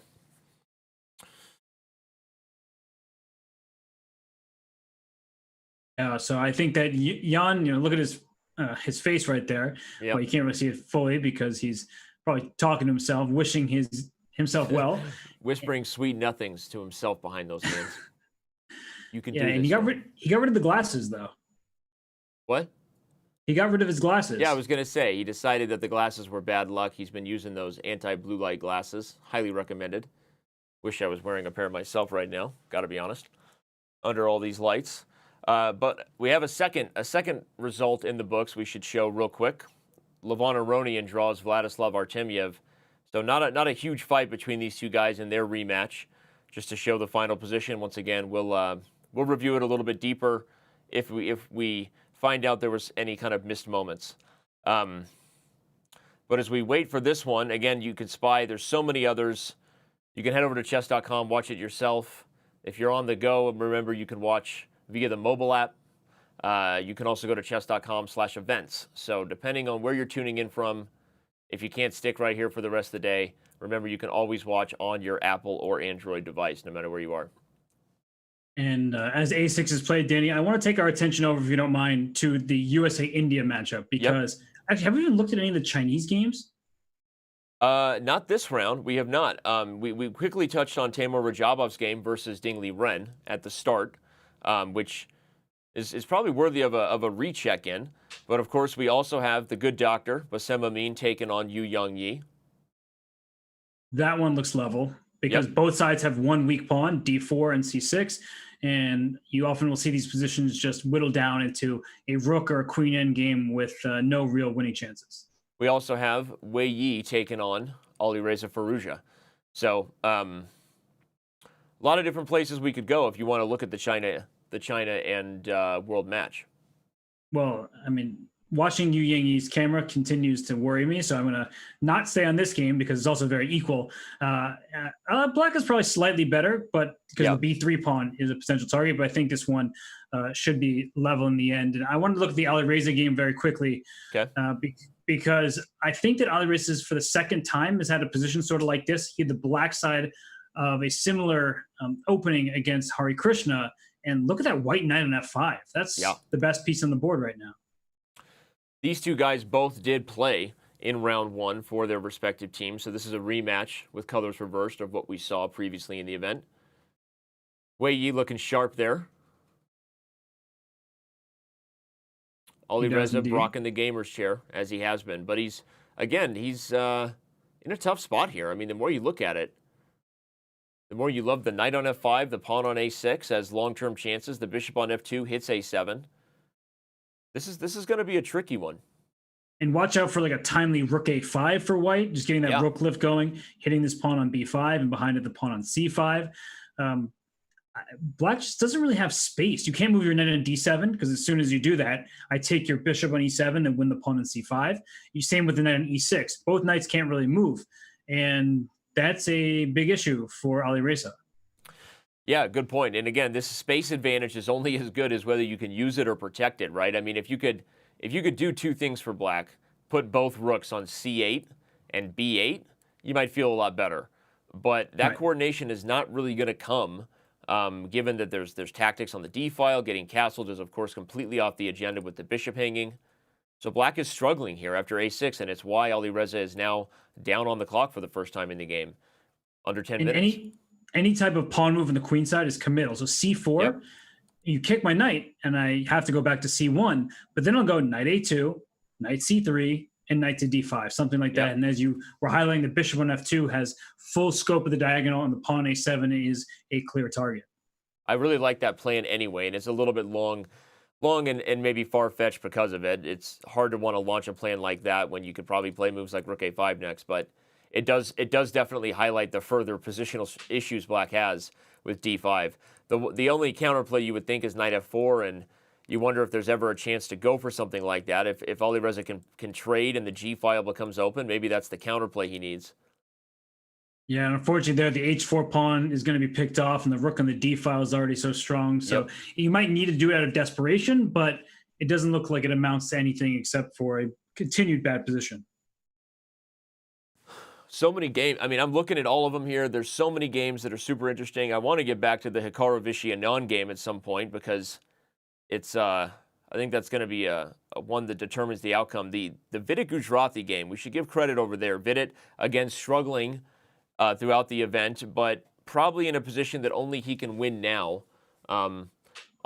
You may wish you could move that F pawn back, given that your king is open. But Vidit shouldn't lose this game. He's up a pawn. Yeah, he's up a pawn. He's the one with all the chances here. It seemed like earlier he had even better chances, but Fabiano is a tough defender, and he's saying, if we get into an end game where white is up just one pawn, I still have some chances to hold. Because look at these pawns on the queen side. Pawn on b3, pawn on c4 on light squares, which means black's bishop will be useful to attack those pawns in the event of a queen trade. So right now, the king on h7 and the king on g1, both vulnerable, but white is a pawn to the good, and so you have to like Vidit's chances if anyone is going to win this game. But it makes you wonder, I mean, you got to deal with some threats here, right? I mean, moves like queen takes b6 are totally off the agenda. You probably get mated on queen to d4. So Vidit taking his time and going to try to figure out if he can convert this advantage. Because as you said, we left the game on move 21 when Gujarati had played f4, and we thought white's advantage was very strong. Look at Fabi taking that practical shot right when we left it. Plays e5, which is a super risky move. Vidit ultimately takes en passant, and then the counterplay comes to e4. Maybe taking e5 was actually the better way to just sit on the advantage here, Robert. Yeah, and I would have preferred that he sat on the advantage by playing e5 himself, but this advantage that you're highlighting here, just that pawn on d5, making the bishop on b7 look helpless, the e5 pawn needing the defense of the queen. Just you can play for the dark squares now, and white is still better, but e5 a very good decision by Fabiano, making use of his only real chance to gain some activity. Yeah, and look at that practical shot. That's what great players do, right? He's clearly in a bad position. He doesn't sit tight. Vidit maybe then, in hindsight, misses the chance he needed to take, because by taking e6, Fabiano immediately makes it spicy with knight e4. Yes, he goes down a pawn, but it becomes a totally different game where instead of black is getting squeezed, we instead get a very open position where black seems to have decent drawing chances, down a pawn or not. He's got an open door potentially on all of these squares to the white king. So again, really impressive stuff there by Fabiano, I think, to get out of that bad middle game. Indeed, but let's go over to that Nakamura-Vishy game because I know we both really want to focus there. It's a very interesting game. And just to remind people, we got here because Vishy played this move F4 on move, what was it, 22 or so, where he sacrificed a pawn, but now he's breaking Hikaru's position open. What a move, F4. Yeah, seriously. Just if there's giving one up a pawn square that white has protected well in this position, it's F4. And he plays F4 himself.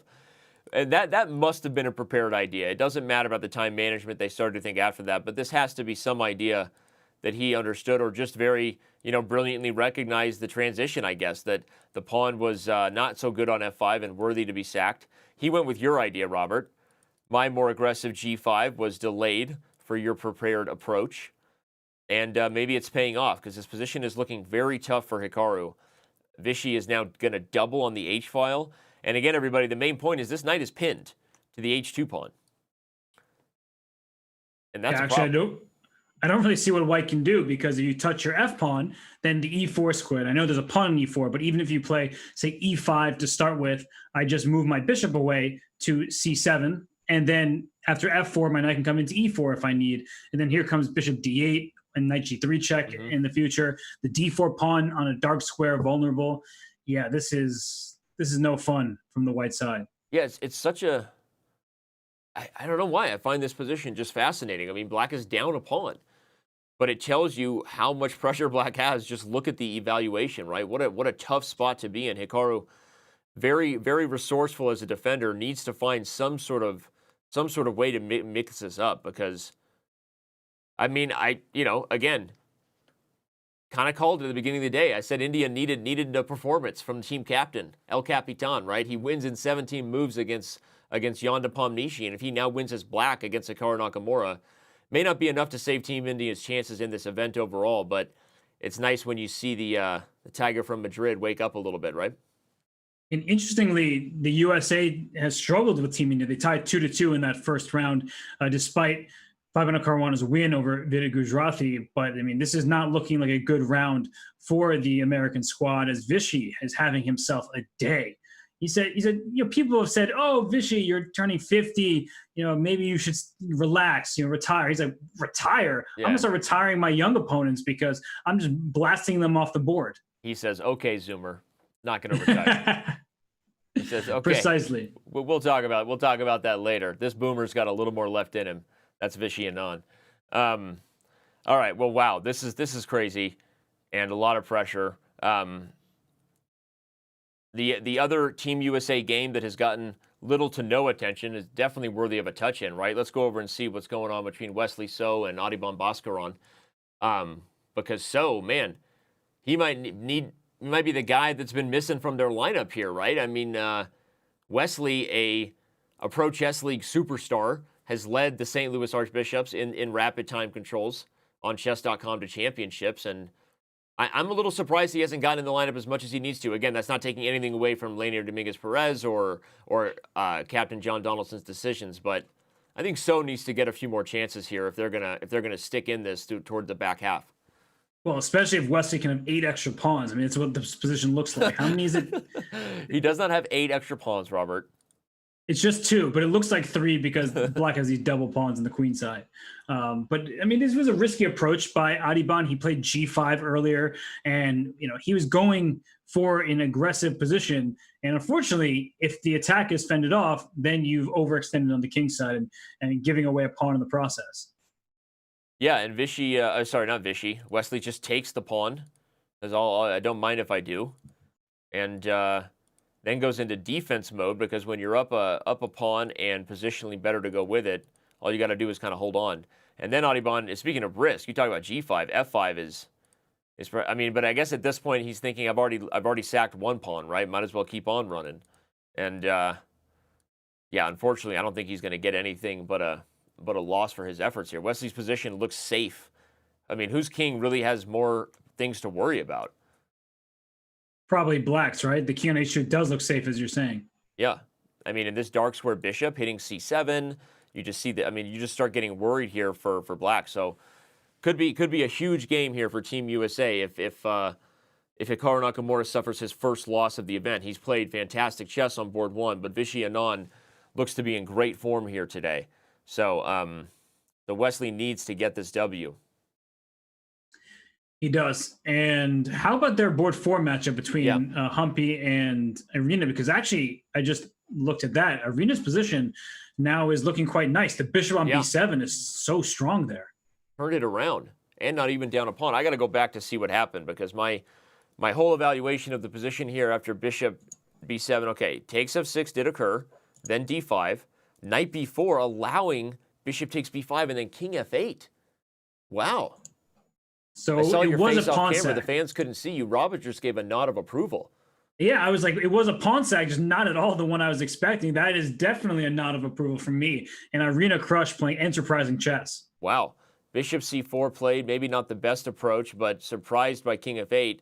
She's unwilling to go all in with d takes e6. Perhaps taking e6 and going in for the attack is the best. Some sort of crazy initiative launched here. Who knows? Going for an attack. But instead, she does the natural thing and retreats the bishop to safety.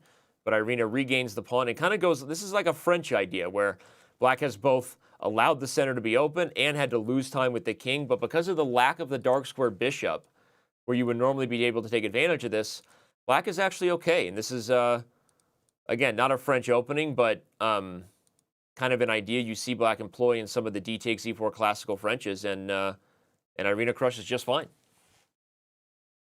Yeah, I love that bishop on b7. Knight can go to f4, and only black can press for an advantage in this one. I think that ultimately white should be fine and should be able to hold, but considering this is getting towards real blitz mode and black's position is so easy to play, I would be a bit nervous if I were Humpy Conera in Team India. Well, I mean, and that may be huge. We got to go back to the board three matchup here. Vidit Gujarati and Fabiano Caruana. We said it was a position that probably only Vidit could win, but now that the b3 pawn has fallen, I don't know that he can get the win here. I mean, this looks like Fabiano is just gonna hold. Yeah, this sort of turned very quickly from something that looked like white could press into a position that's like, well, now I've evened the material up, and we're probably just going to make a draw.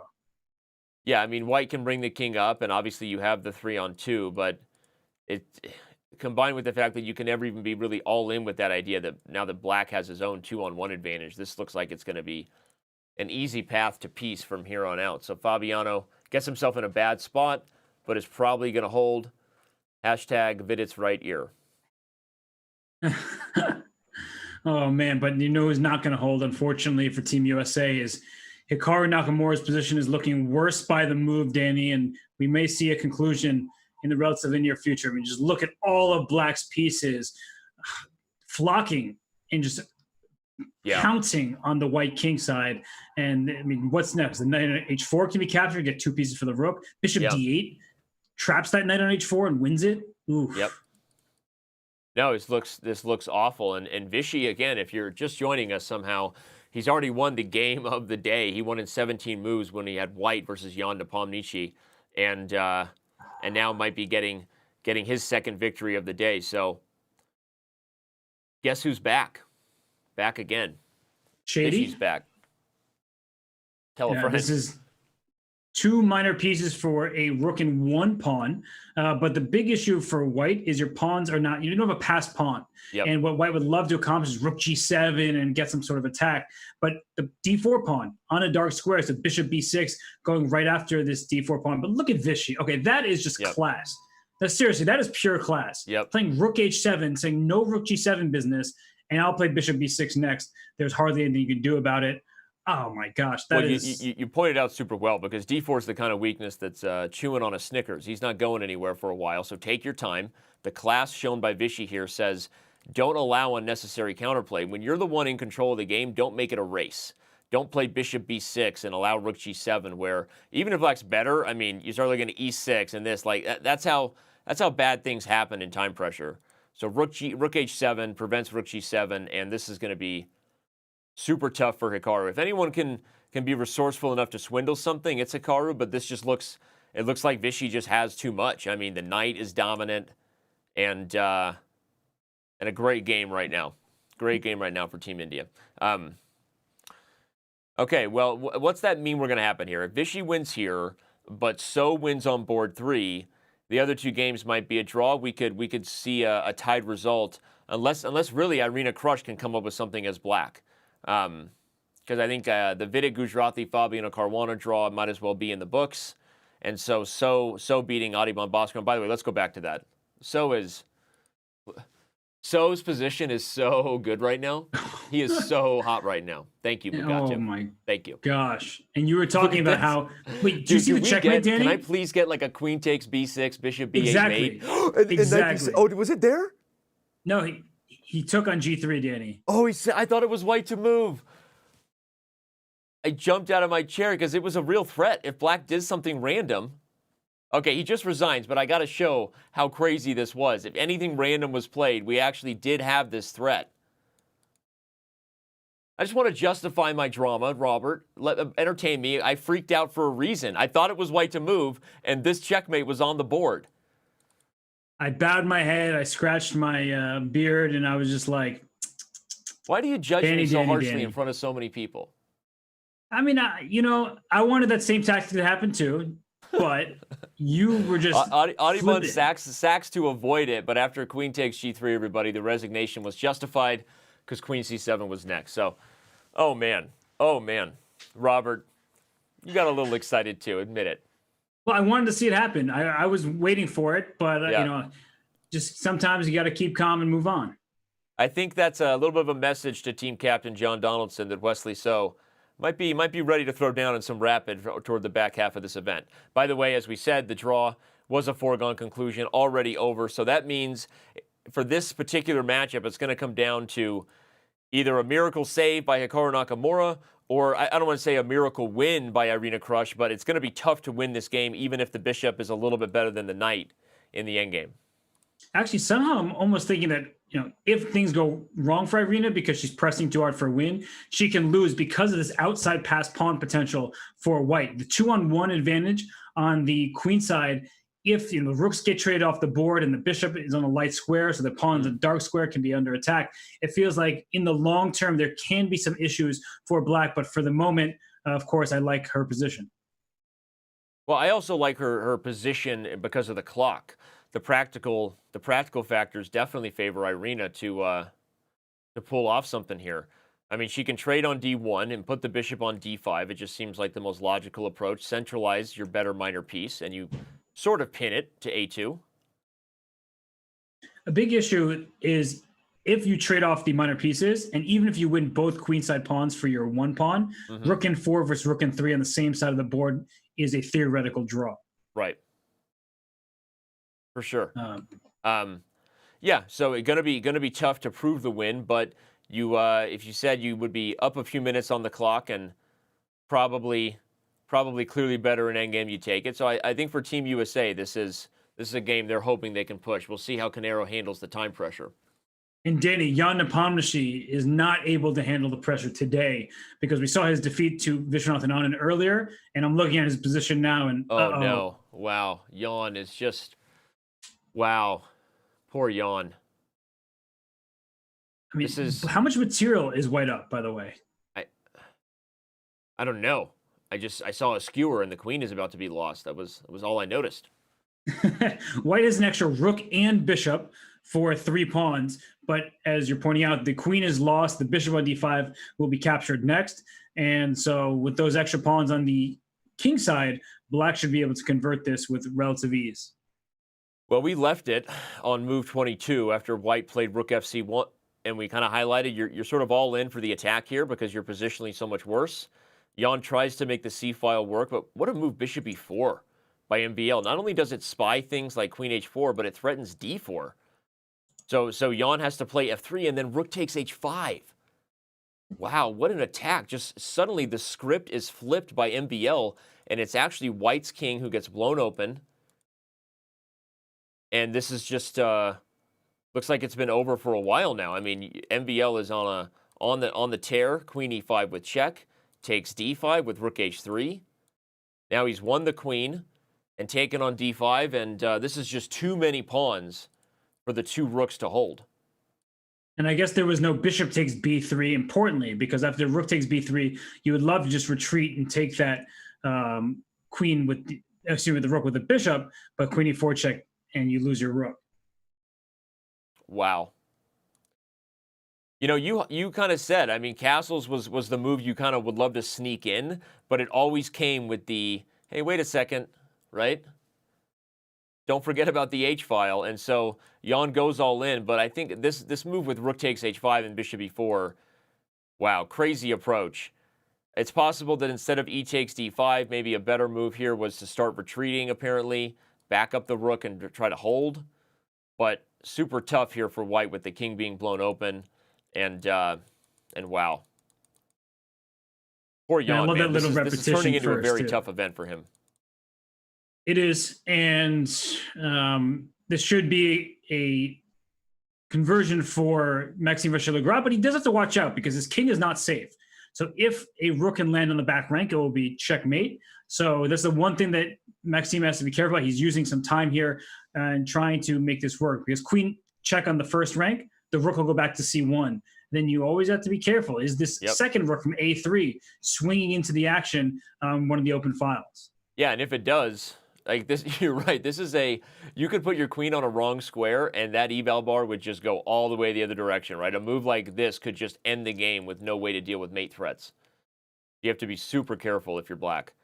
By the way, those observant viewers noticed that somebody drew, and the scoreboard to your left has been updated. You see the graphic, meaning that all we have left in Team Russia versus Team Europe in round 6 is what you're looking at right here. Artemiev drew Aronian, Karyakin drew Duda, and Muzichuk and Gorachkina have just drawn their game. So Maxime Vachier-Lagrave, he's used to Levon being the hero for the team, but he's proving his worth on board 1 as he has all event. But he needs to win this game. This is one of those where you lose your D-pawn, Danny, and then it's not so easy because the rooks team up so well together. Yeah. Yeah, Jan is, and you can tell Maxime knows it's not easy because despite the advantage, you know, his body language has not relaxed at all, and Jan has not lost focus either. He's kind of like, obviously this isn't ideal. He's already offering a draw with the king moves, but he knows this isn't over, right? And again, if black doesn't find coordination, maybe white does. Although white doesn't want to lose a6 either, right? So it's it's almost like a stalemate for both sides. Okay, so g5 there, and so I'm trying to figure out which pawn you really want. Do you want to play rook to d3? And I know you're giving up a6, but you're getting d4. I think I'd rather win one of your kingside pawns, but rook f3, and he plays it. And rook f3 stops queen f1 check. And if you take on a6, I do take on f7, and my rooks will start eating up all of your remaining pawns. Yeah, and here come the floodgates. Open the door for checks. Yeah, this is... Go ahead, Danny. I was going to say, this is scary. I mean, objectively, you feel like it would be something black should win, but this is one of those kind of endgames where you shouldn't judge if someone misplays it, because probably it's winning with some line where you, like, you know, go for something that seems very risky and forcing, or you allow something that seems bad, but the king, you know, gets safety through a very long forced line. But that's such a hard thing to calculate in a rapid time control. So this could easily be held by Jan. G4 played there, which is I was going to say, separating can you play rook pawns. f4? He does it as I highlight it. And he wants to get g3 in, but the black king is not safe either. We talked about this before. And so if you take with the f rook on d4, then throw in a rook d8, rook d7 type check, it's going to be a walk for the king, and certainly not a walk in the park. I think I'm seeing a line, though. I think the idea that Maxime has is g3, and if takes, you give a check and a check here, with the idea that when you're guarding these squares, can you just keep pushing? Because if checks, you come to c7 and there's no rook d7, the queen will just sack. Maybe, yeah. Because I wanted to play rook c1 almost and try to just get rook d8 with mate. Right. But you definitely have a point. Okay, well, rook f4 has been played. Maxime on the clock. Oh, no, he has played g3, so we're getting that line. Jan takes with the d rook. If only, you know, the black pawn were already on f5, which takes away the g4 that would have been square. a sweet line. Can I show it? If the pawn were on f5, you could take. No, you can't. You still couldn't do it. Because if g2, there's rook d8 and back around. Right. But I wanted just to take away the rook's access to, stop my pawn. Or it was rook queen to g4, e6. but okay. But rook g4. Rook g4. I think Jan's definitely out of danger right now. Well, rook g4 can be met by f5. And then rook g7. Oh, man. Wow. That's how these games turn around. Scary. Oh, my gosh. He goes for it. Whoa. Maxime plays b5 instantly because he's hitting the a6 pawn. Now, g3 is not hanging, everybody. Queen e1 will pick up the rook. Yep. And b5 threatens a6. That's all I got. I'm sorry, my attention was distracted because Hikaru is no longer dead lost anymore. I know. I've been keeping an eye on it and wondering if he was going to defend it. He has made that thing super messy. We'll flash the position, but we're going to stay right here. Hikaru, once again, showing why he is such a tough man to beat. This is probably objectively Black should still win, but wow, this is going to be crazy. So, okay, well, we'll keep an eye on it, but right here is where we got to be right now. Okay, once that pass pawn goes, I don't think that Black. Yeah, I think Jan is held. What an amazing turnaround in both of these games. I mean, we were talking about what a tough event for Jan, and of course, it's not over yet. But he's not only is this impressive because of the moves he's been playing, but he's been riding in under a minute here for how long? Some time, right? Yes. And he's held on despite the time pressure. So Nepomniachtchi is maybe finding it here. Sometimes it takes a tough hold, right, to really help you find your form rather than a brilliantly crushing game, right? Definitely. And look what he's doing now. He's putting both of his rooks on the 3rd rank. And if he puts his pawn on b3, none of the black pawns can make progress because the rooks hold down the f pawn. If you ever play a5, a4, and then we trade pawns on the a4 square, my rooks still cover the b3 square. So actually, this is already looking like a complete draw. Queen d2 check, queen d1 can force that if, Maxime just wants to end the game now. But a missed opportunity for Team Europe and for Maxime Vachiligorov. For sure. Wow. Well, Maxime's going to keep pushing a little bit. Makes sense. I mean, Jan is under time pressure, but yeah, this should be held. The rooks are ideally placed. Let's head back over to Hikaru's game now because there's a little more doubt in that one. The drama here seems to have subsided, but Hikaru Nakamura is, wow. Who's better and why? Crazy, right? I mean... And Black has to be better, right? Rook a7, just swing that rook over to attack the a5 pawn. And, unfortunately for Hikaru, he can't sacrifice his rook for the 2 minor pieces, which isn't a sacrifice. It's a good trade. But after rook a7, that pawn endgame, rook and pawn endgame, excuse me, is going to be good for Black up the d pawn. Well, if Hikaru holds this, then Irina doesn't even have to win, and she's the only one who can win. I'm just going to flash that position real quick. We'll keep an eye on this game, but Irina Krush is the only one who can win this rook and pawn ending. And, okay, I mean, likely it's a draw, but still she's pushing, and that means Wesley So's victory could not Team USA their second match against India here. Again, assuming Hikaru, who has just played brilliant chess in this game, given the bad position he had earlier. This would be an amazing save for Hikaru, and Vishy will probably be kicking himself for moving too quickly, and he still has plenty of time right now. But that position, he played a fantastic first half of this game, and you don't see Vishy flustered very often, even when he's losing. But I don't know, I get the sense where he's really annoyed with himself. Yeah. But he's also making progress now. Emotion that often during the games. Hikaru, a much more emotive kind of follow, one of the things that makes him a great streamer, but Hikaru seeming more confident now than he was earlier, and short of a time pressure blunder, there's threats of rook to b7. But did you see that Hikaru face? Uh-oh. Did you see that? He was like, I didn't see that coming. Oh, no. And, he had that reaction. Well, it's been such a tough game to hold, and the knight and bishop are so tricky. What is the threat that he doesn't like after knight e4? I mean, okay, obviously the rook's hanging, but once the rook moves, what's the next move? Well, I think the problem is the rook's hanging with check, because you would like to play rook b7, but then I take on f6 with check. So he has to play rook g6, but he still has this threat. That was That was the point. And so that's why I was wondering what's next, right? He was frustrated at 94, but after the rook moves, what's the idea that he doesn't like? Because no matter where this knight goes, unless it's to f2 with check, white is playing rook b7 on the next move. And I can't tell if I should anticipate rook b7 with some prophylaxis at the rook a8. That way you don't gain the tempo, and maybe I'll have some knight c5 stuff if you play rook b7. Or if I should just try to get my pawn rolling and go king... like king e2 and push him, baby. I kind of want to bring my king to c4 just to be closer to your passed pawn, but king e2 also is tempting, of course, because then you're helping your passed pawn. But rook a8 is one of those moves, sort of like Radjabov against Maxime Vachier-Lagrave. You're anticipating your opponent's threat, so you go rook a8 to stop rook b7 in advance. Yeah. Interesting. Wow, so many games that didn't even get our full attention. Wei Yi has defeated Alireza Firouzja. We are obviously going to have lots of cool moments to highlight and probably learn from when round 6 reaches its conclusion. But we can see the scoreboard there on the left. Shout out to our production team, keeping everybody up to date. I love looking at that graphic. We can see Irina Krush with black over there against Humping Canero is still trying to get a win. Oh, nope. It'll be updated, and there it is. The game has just been drawn.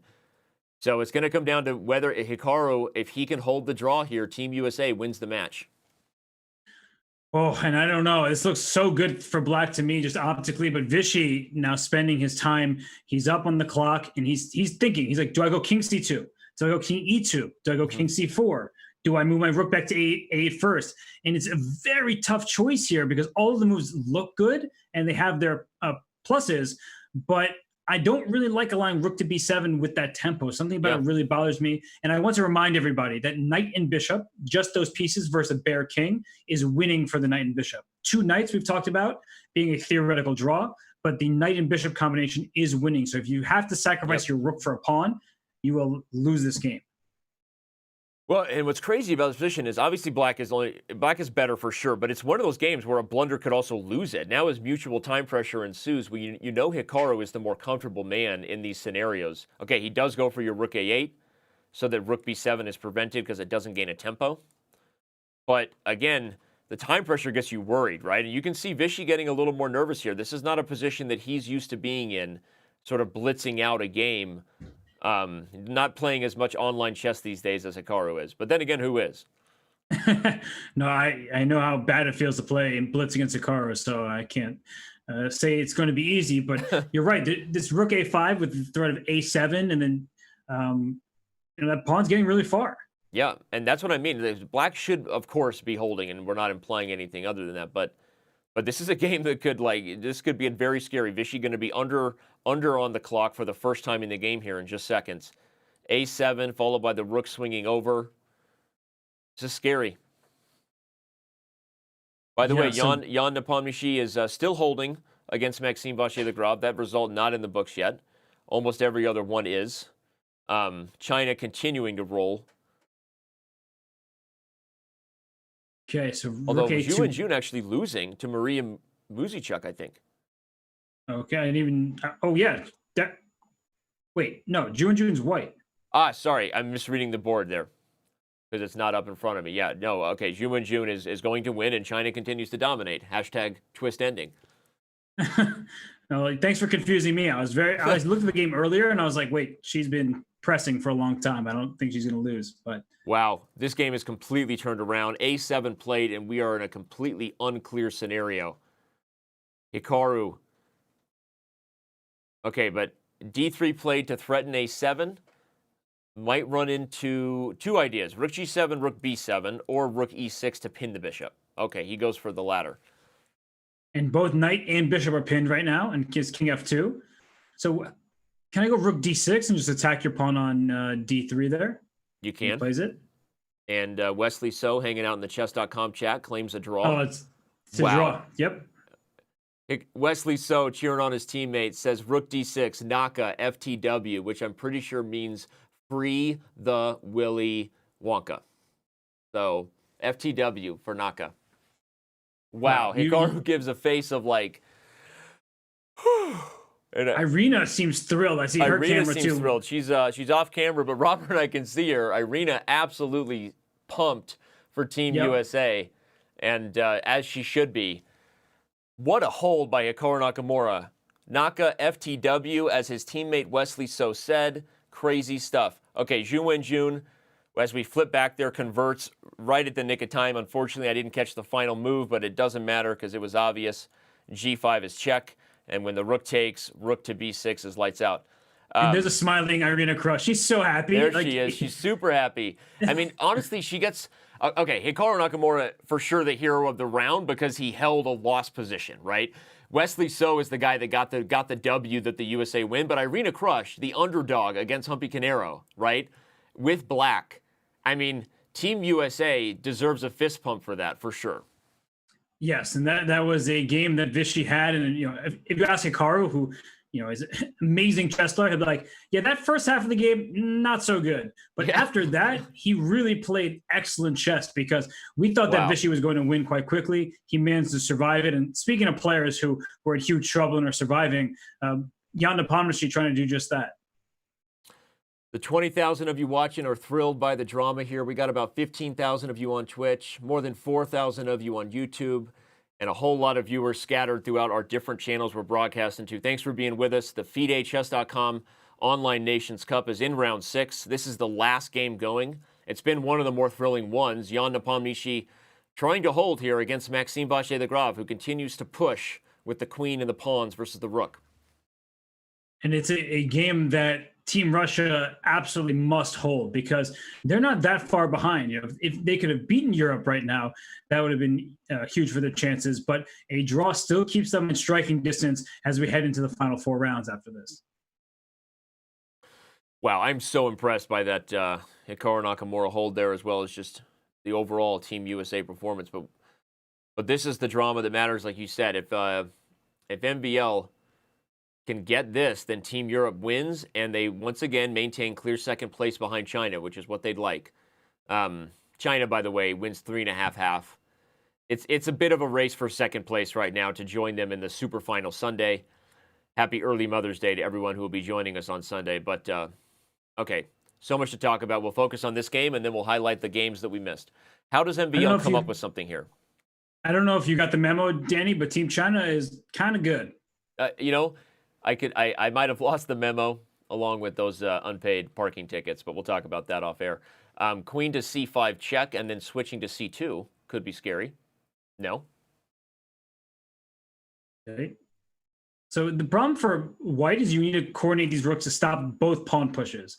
And I mean, rook D to D3 looks like it takes care of business, but essential issue is you may lose out on being able to stand still. So I think if you play rook to D3, the D rook, and black plays queen E4, you're already struggling to maintain the blockade because you can never go rook to B3. Ooh, rook F1. Rook F1, doesn't that allow B3? Yes. Bueller, Barry, Manilow, Brittany on B1. So king G1 trying to take on F4 with check. But, very nice. I mean, this is Jan's entire plan, and maybe he gets away with it because the king is on A4. So that was perhaps just good alert vision by very Jan here. Tricky Jan. Yep. And there's always rook takes F4 followed by rook F8. So just getting some checks on that black king from behind and stopping the pawn from promoting. Queen to D4 check. And you would love to play B2 here, and after rook takes F4, take on F4. But the problem is once that rook recaptures on F4, it's a check. Yeah, the B3 move is as strong as it was also the most committal way to play it because there's no going back now. You either find a way, to welcome the new baby girl to B1, but otherwise you're going to lose this pawn with check, and then white is in an easy draw. So right now, Maxime trying, he finally plays B2. Yep. And taking very quickly on F4 is Jan. And all right, what Maxime needs is somehow to sacrifice the queen for the rook, or, okay, if you allow me to promote, then that's right. Remember, everybody, king and queen versus a lone king and rook is a winning endgame. So, as Robert said, if you get the king, he comes in. If the king can shield with checks, now you're threatening a check and a sack, so that you can bring a new queen in and then convert on the endgame. So Jan has held brilliantly in this game for some time, and now he's got more than a minute. He's been down on the clock forever, it seems. But he's close to drawing. How do you do it? You might try rook f3 check, and after king a2, rook f2, and that way the pawn can't push because it's pinned to the king. And if white is able, he would love to play rook to g2. You know, play rook f2, play rook g2, and try to get the other rook to f2 while the pawn is pinned and pile up on it. Wow. Rook f3 check, king a2, rook f2. Okay, now you have to be careful. But I don't see a clear way. I mean, other than a blunder, it doesn't seem like Maxime can force the dream, right? Because now that the king is close, you're never going to be threatening to sack on f2 because the king will always be taking and leaving the rook here to give itself up. So short of some sort of blunder, a Sheboygan. As soon as you said it, he went king. Oh my gosh! Because now king h2 allows king a3, and it's your boy Barry on b1. Oh, he had to go king g2, and I understand why you don't want to make that move because you don't want to give a check on e4. But the problem is now after king a3, rook f3, b1 equals queen. And you defend if you take on yourself. b1, you don't have your king on g2 protecting the rook on f3 because on the other line the king would be there, and that is a big and Maxime problem. finds it. He plays king a3, and Jan is, oh my God! After what a tough and brilliant defense, putting your king on what seems to be the safe square, no good deed goes unpunished. Oh, wow! And what for a Jan tough game. Nepomuchy, that must be heartbreaking, Danny. I mean, this has been. It's what I was calling for earlier, and at the time it felt real. It felt like Jan was close to losing, but he defended fantastically, so he gets all the credit. But then. Oh, wow. And again, just to highlight, again, what Robert was saying, king to g2, and none of this is possible because on king a3, rook f3, b1 queen, you get to take. And now your rook is protected. But in the current position, there is no rook f3 because of b1. So he goes rook f7, which makes sense. He's going to try to do something nasty and dirty. And so you can't just get a queen. There's one important trick here, Danny. So if you go queen d6 check and then go try to take this rook on f7, you have to watch out for rook a7 check, rook b7 check at the end of these things. Yeah. So again, we'll just show that. If you do something and you just take here kind of carelessly, this blows the draw because of this backdoor skewer, and then we trade. So, okay, now we're seeing the moves in rapid fire. Maxime going for this kind of. If the king moves, you can't take. Wait. Rook backs up. King a2 now. The rook's king a2. And if rook f2, king a1, and it's over. Oh my gosh. And it's about to happen. And with that, Team Europe. Wow, what a crazy turn of events here. We just, at first, thought Maxime Vachier-Lagrave was going to win. Then we were praising Jan Nepomuchy's defense, and now look at Jan, he knows what's happened. He knows that it was a draw at some point, and credit to Maxime for playing this out to the very end, of course. He had a trick there. If the queen came to the board, rook a3 check would have been a funny ending. A whole lot of trades. But now that the a3 square is guarded, b1 queen is a problem. 2 queens versus 2 rooks. You don't see that every day. I don't think I've ever seen it. That's why I said you don't see it every day. And I'm just letting you know that there's been no day that I've seen it except for today. Again, unnecessarily commenting on semantics.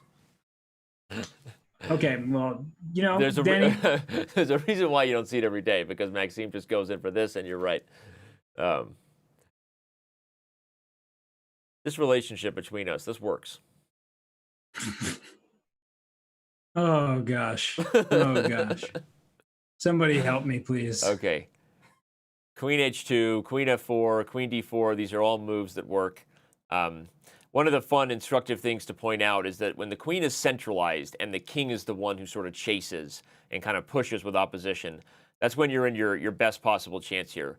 You want to bring the king close when you can.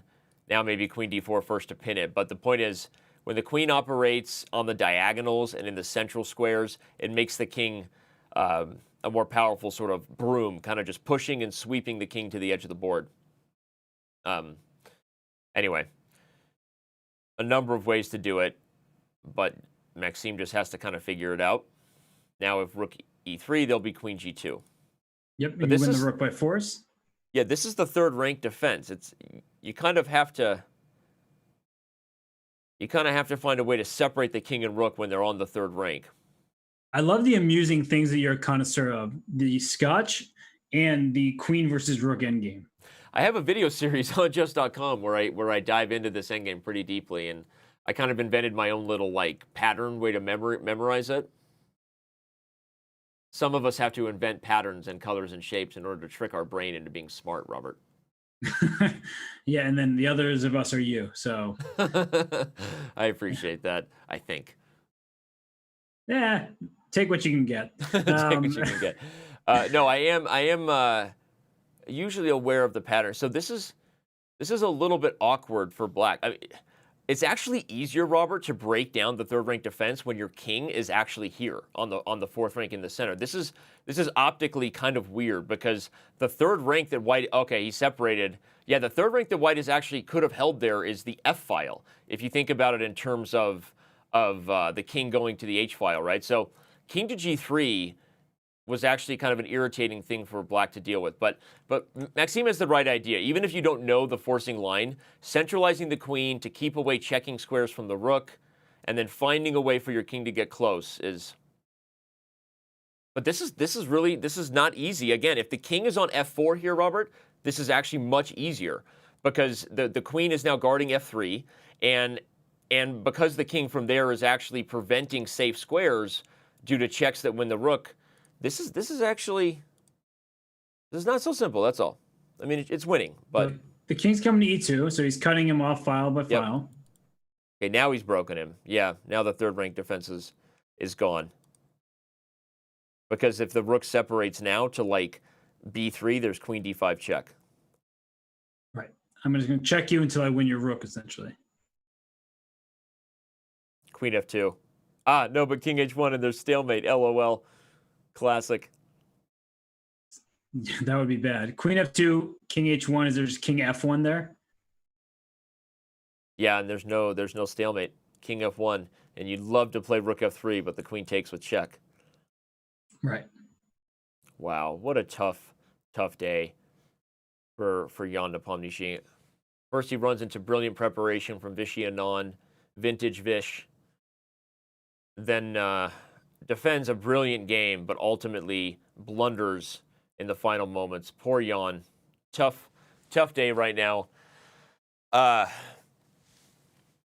Tough for us to follow all these games when there are 12 of the most brilliant chess players on the planet. We kind of have to pick and choose. But what that means, Robert, is that we have some highlights to show everybody. So those are the updated standings. We will take a very quick break. When we return, interviews that you're going to want to stick around for, some breakdowns of some critical games we missed, see exactly how Dingley Ren defeated Timur Rajabov. We didn't get to see the final moments of that one at all. More from the FIDE.chess.com Online Nations Cup when we return.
And welcome back, everybody. We are now joined by, I want to say the hero of the round, but at least one of the heroes of the round for Team USA. It was a round that had us on the edge of our seats, Hikaru, to be honest. This game with Vichy was totally wild. You held on. We've got the chessboard up, if you don't mind. Take us through, if you will, kind of the X's and O's of how you held this game and what was going on. All right, I don't actually see the board, so I guess I'll just watch the stream on delay. But yeah, okay. So basically, I mean, I thought the opening was pretty reasonable. You know what I'm going to do?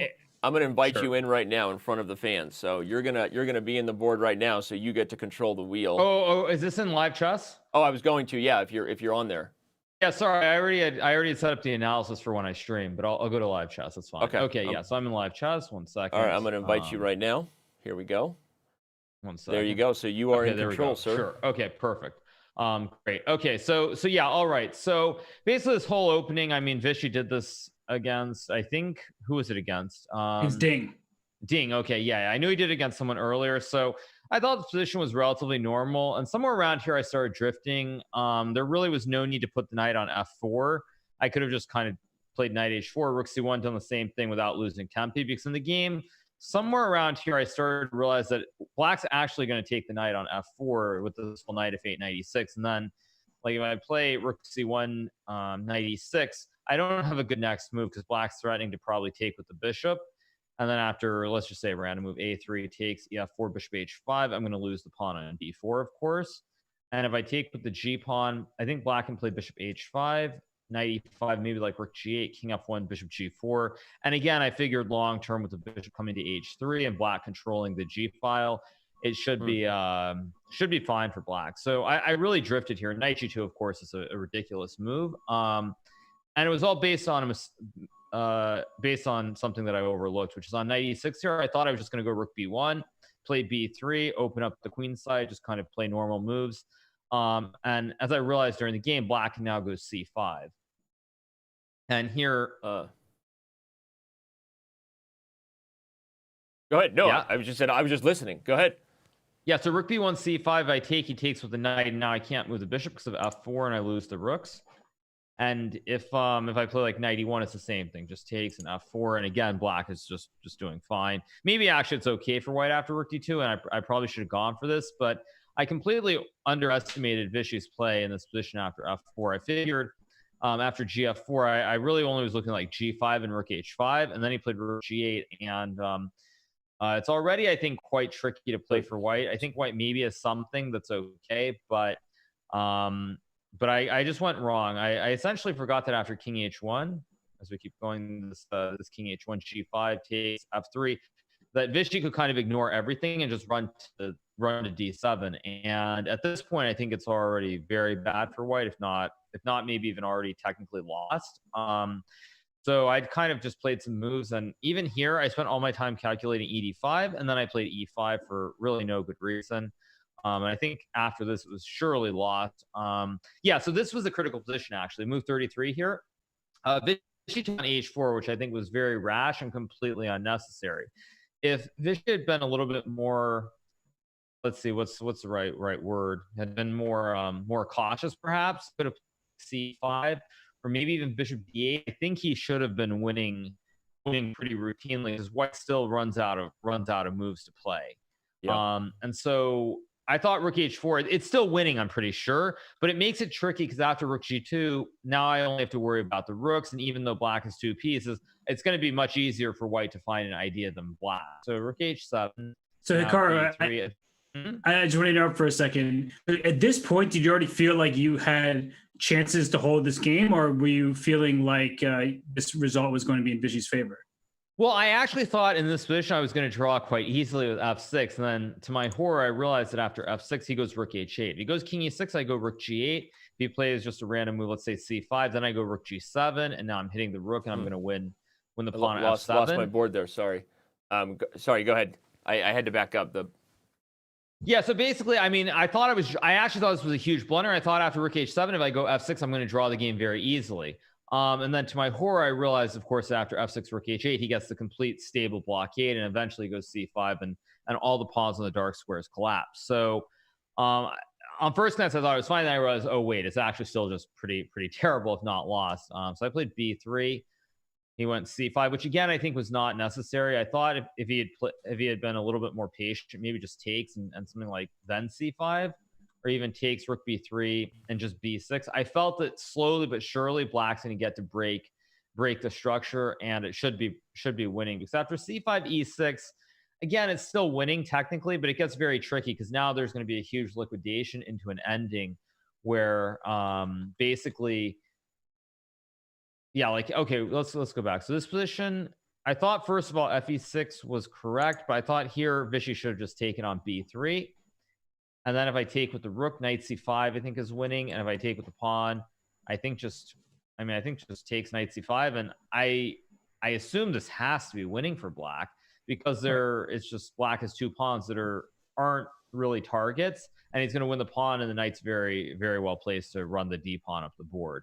So I was very shocked that he did king e6, because after check king e5 c6, already I think it's very tricky. I'm not sure that, well, I mean, I'm sure it's still winning with absolute perfect play, but for a human I think it's already very, very hard. And once Vichy took and played bishop d6 and I took on a4, I think here it's already very hard for Black to win. Again, I suspect it's still winning, but at this point, considering how much it's changed from something that should have been very cleanly winning to something that's very, very messy, I wasn't surprised that Vichy couldn't find the right way forward. And after rook c2 h4, I think already, again, a computer probably wins this, but I don't think any human is going to win this, because it's very, very hard to coordinate the pieces.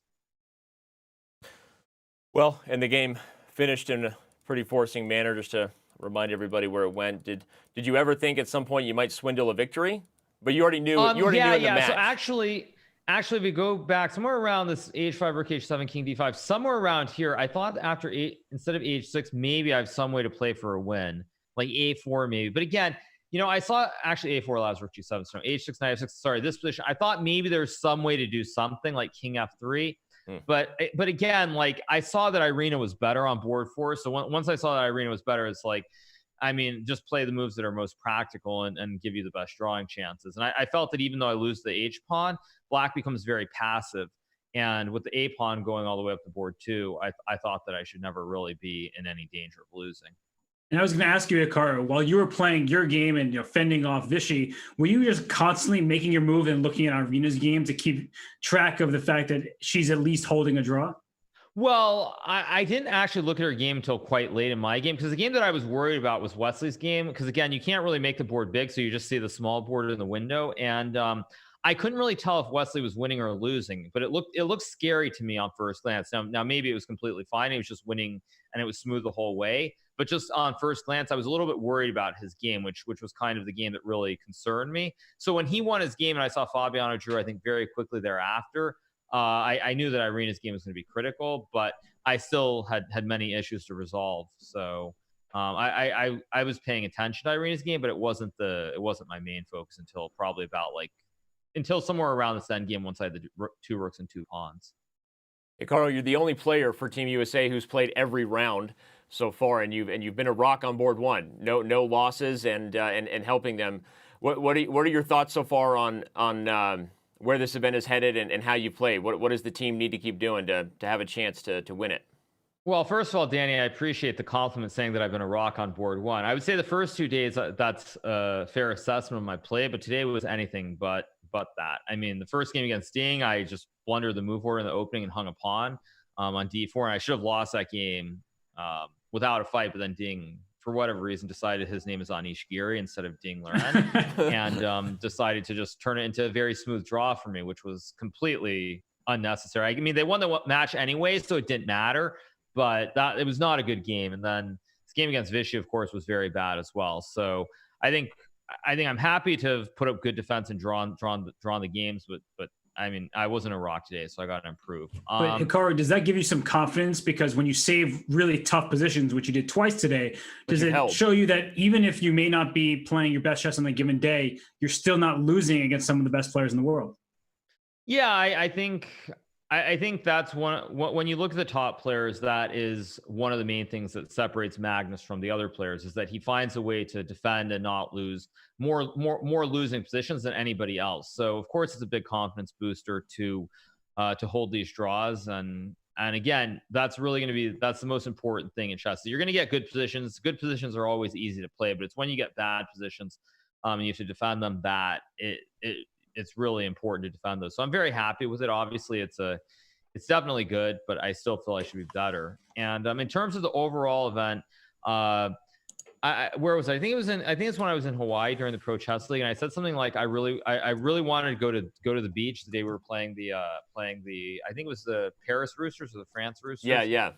And I kept being unable to go, and I have a feeling that I know that I was not supposed to be playing on the next day or two, and I have a feeling that unfortunately my streams are going to be interrupted, and I'm probably going to have to show up on one of the next 2 days. So it is what it is. I mean, I think Lenny has had a very tough start. We were very unfortunate that he didn't execute King F1 in time today in his game against you, but it happens, and it is what it is. But again, I think if Irina and Anna are able to hold board 4, regardless of who's on board 3 or board 2, or even if I'm on board 1 or not, I think we have good chances to finish in the top 2. So we just have to keep on rolling along.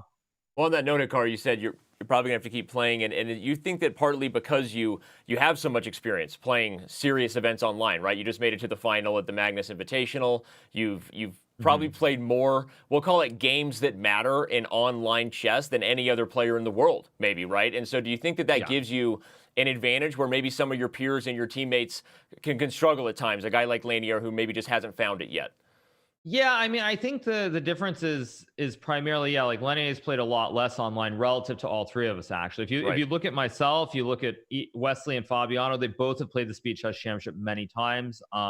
So they both have a lot of experience online as well. So I think the main issue is his time usage, because when you're playing over the board, even if you get really low on time, generally it feels like it's easier, I think, to make more moves quickly. Whereas online, the time just seems to go a lot quicker, right? At least to me, it feels that way. So I think the lack of experience is definitely hurting Lenier, but he's obviously a very, very strong player. And even if he's had a couple of bad games, I'm sure he's going to bounce back in the coming days.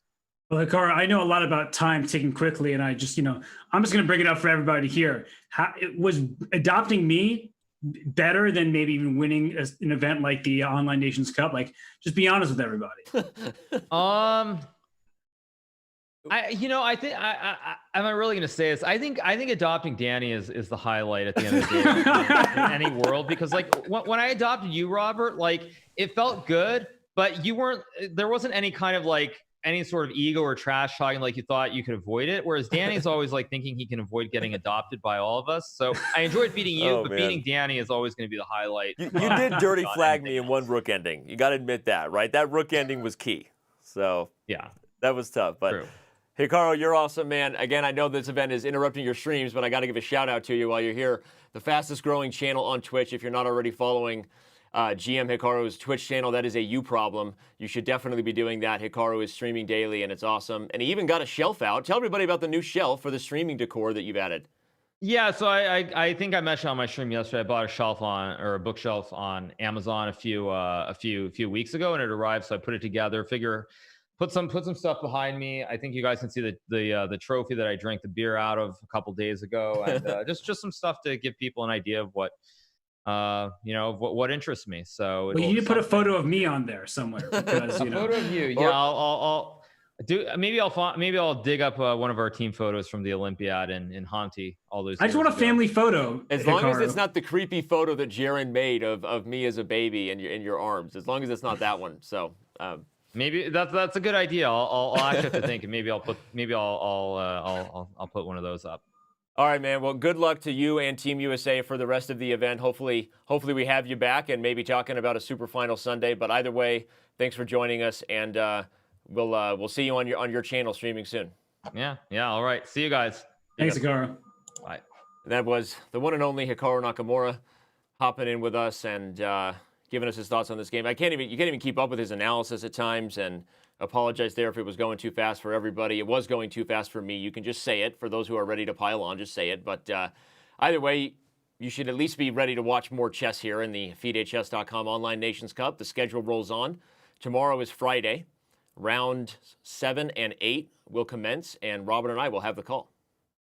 We certainly will, and it was a fun day today with Team China just proving that they are the team to beat. Team Europe, led by Maxime Vachier-Lagrave in this latest round, beating Jan Nepomniachtchi and taking down Team Russia. And of course, Hikaru Nakamura saving that very long and difficult game where it seemed like he was on the verge of a loss, but he's proven to be the rock that you called him, showing tenacious defense, and the team can rely on him when it matters most in a critical situation as he faced today.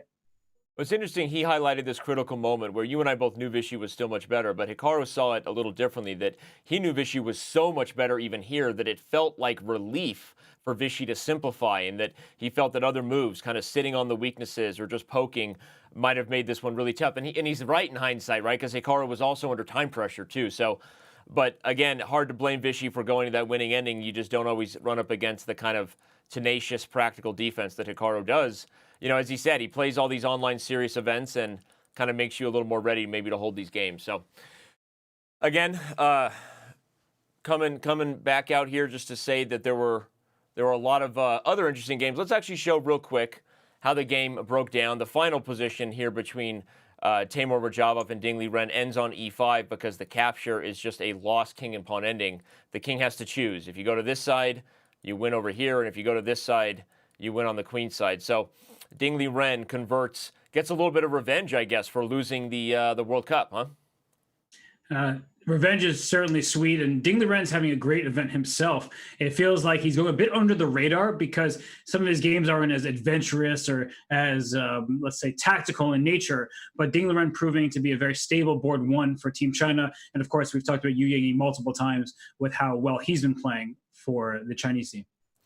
The other game that we didn't get to look at real quick was the final position between Wei Yi and Alireza Firouzja. Again, it's kind of something you don't even talk about anymore. China is just dominating on a lot of the different boards, but this final position was resigned by Firouzja because you can't really deal with the b-pawn and deal with the king side at the same time. Moves like king to c7 are met by king d5, and if you trade, you go into a lost king and pawn ending, and if you don't, you lose the endgame anyway because you can't defend these pawns. So now we can bring it back.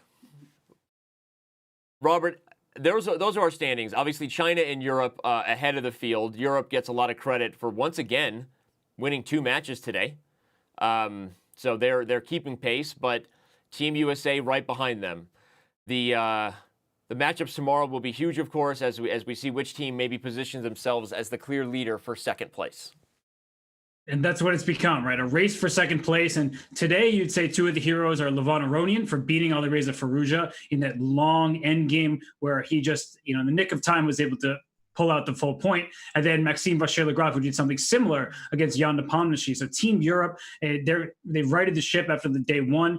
Gary Kasparov must be ecstatic about how his team is playing, but they do need to fix their situation on board 3. We saw Anish Giri lose to Bassam Amin earlier, and then Jan-Christophe Duda, we honestly haven't looked at his games in too much detail, but he had that game against Hari Krishna where he ended up drawing but was in trouble. So board 3 is where Europe's weak point seems to be, but other than that, they are proving that they're worthy of playing in the superfinal against China come Sunday. We may end up in a situation where the Team USA versus Team Europe rematch decides who gets second place. So, of course, that's something everyone should be noting and kind of circling on their calendar as we get ready for that matchup. So, I think we're going to bring this thing to a close here. It's been an exciting day for rounds 5 and 6 of the FIDE.com Online Nations Cup. We had again great turnouts in terms of viewership. We still have almost 15,000 of you with us, about 14,000, I guess, and it's been awesome. So thank you so much for tuning in. Make sure you keep it right here as we continue to bring you this historic event. And so for my team, the team working behind the scenes, the production crew, everyone at chess.com and FIDE working super hard. The arbiters are observing and making sure that everything gets executed properly. There's a lot goes into this, so thank you for that. All of our moderators and the people that help keep the community and the chat rooms clean and happy, we appreciate it. For my partner, the one and only, the man, Grandmaster Robert Hess, I'm going to sign off here and say that we will see you tomorrow for rounds 7 and 8.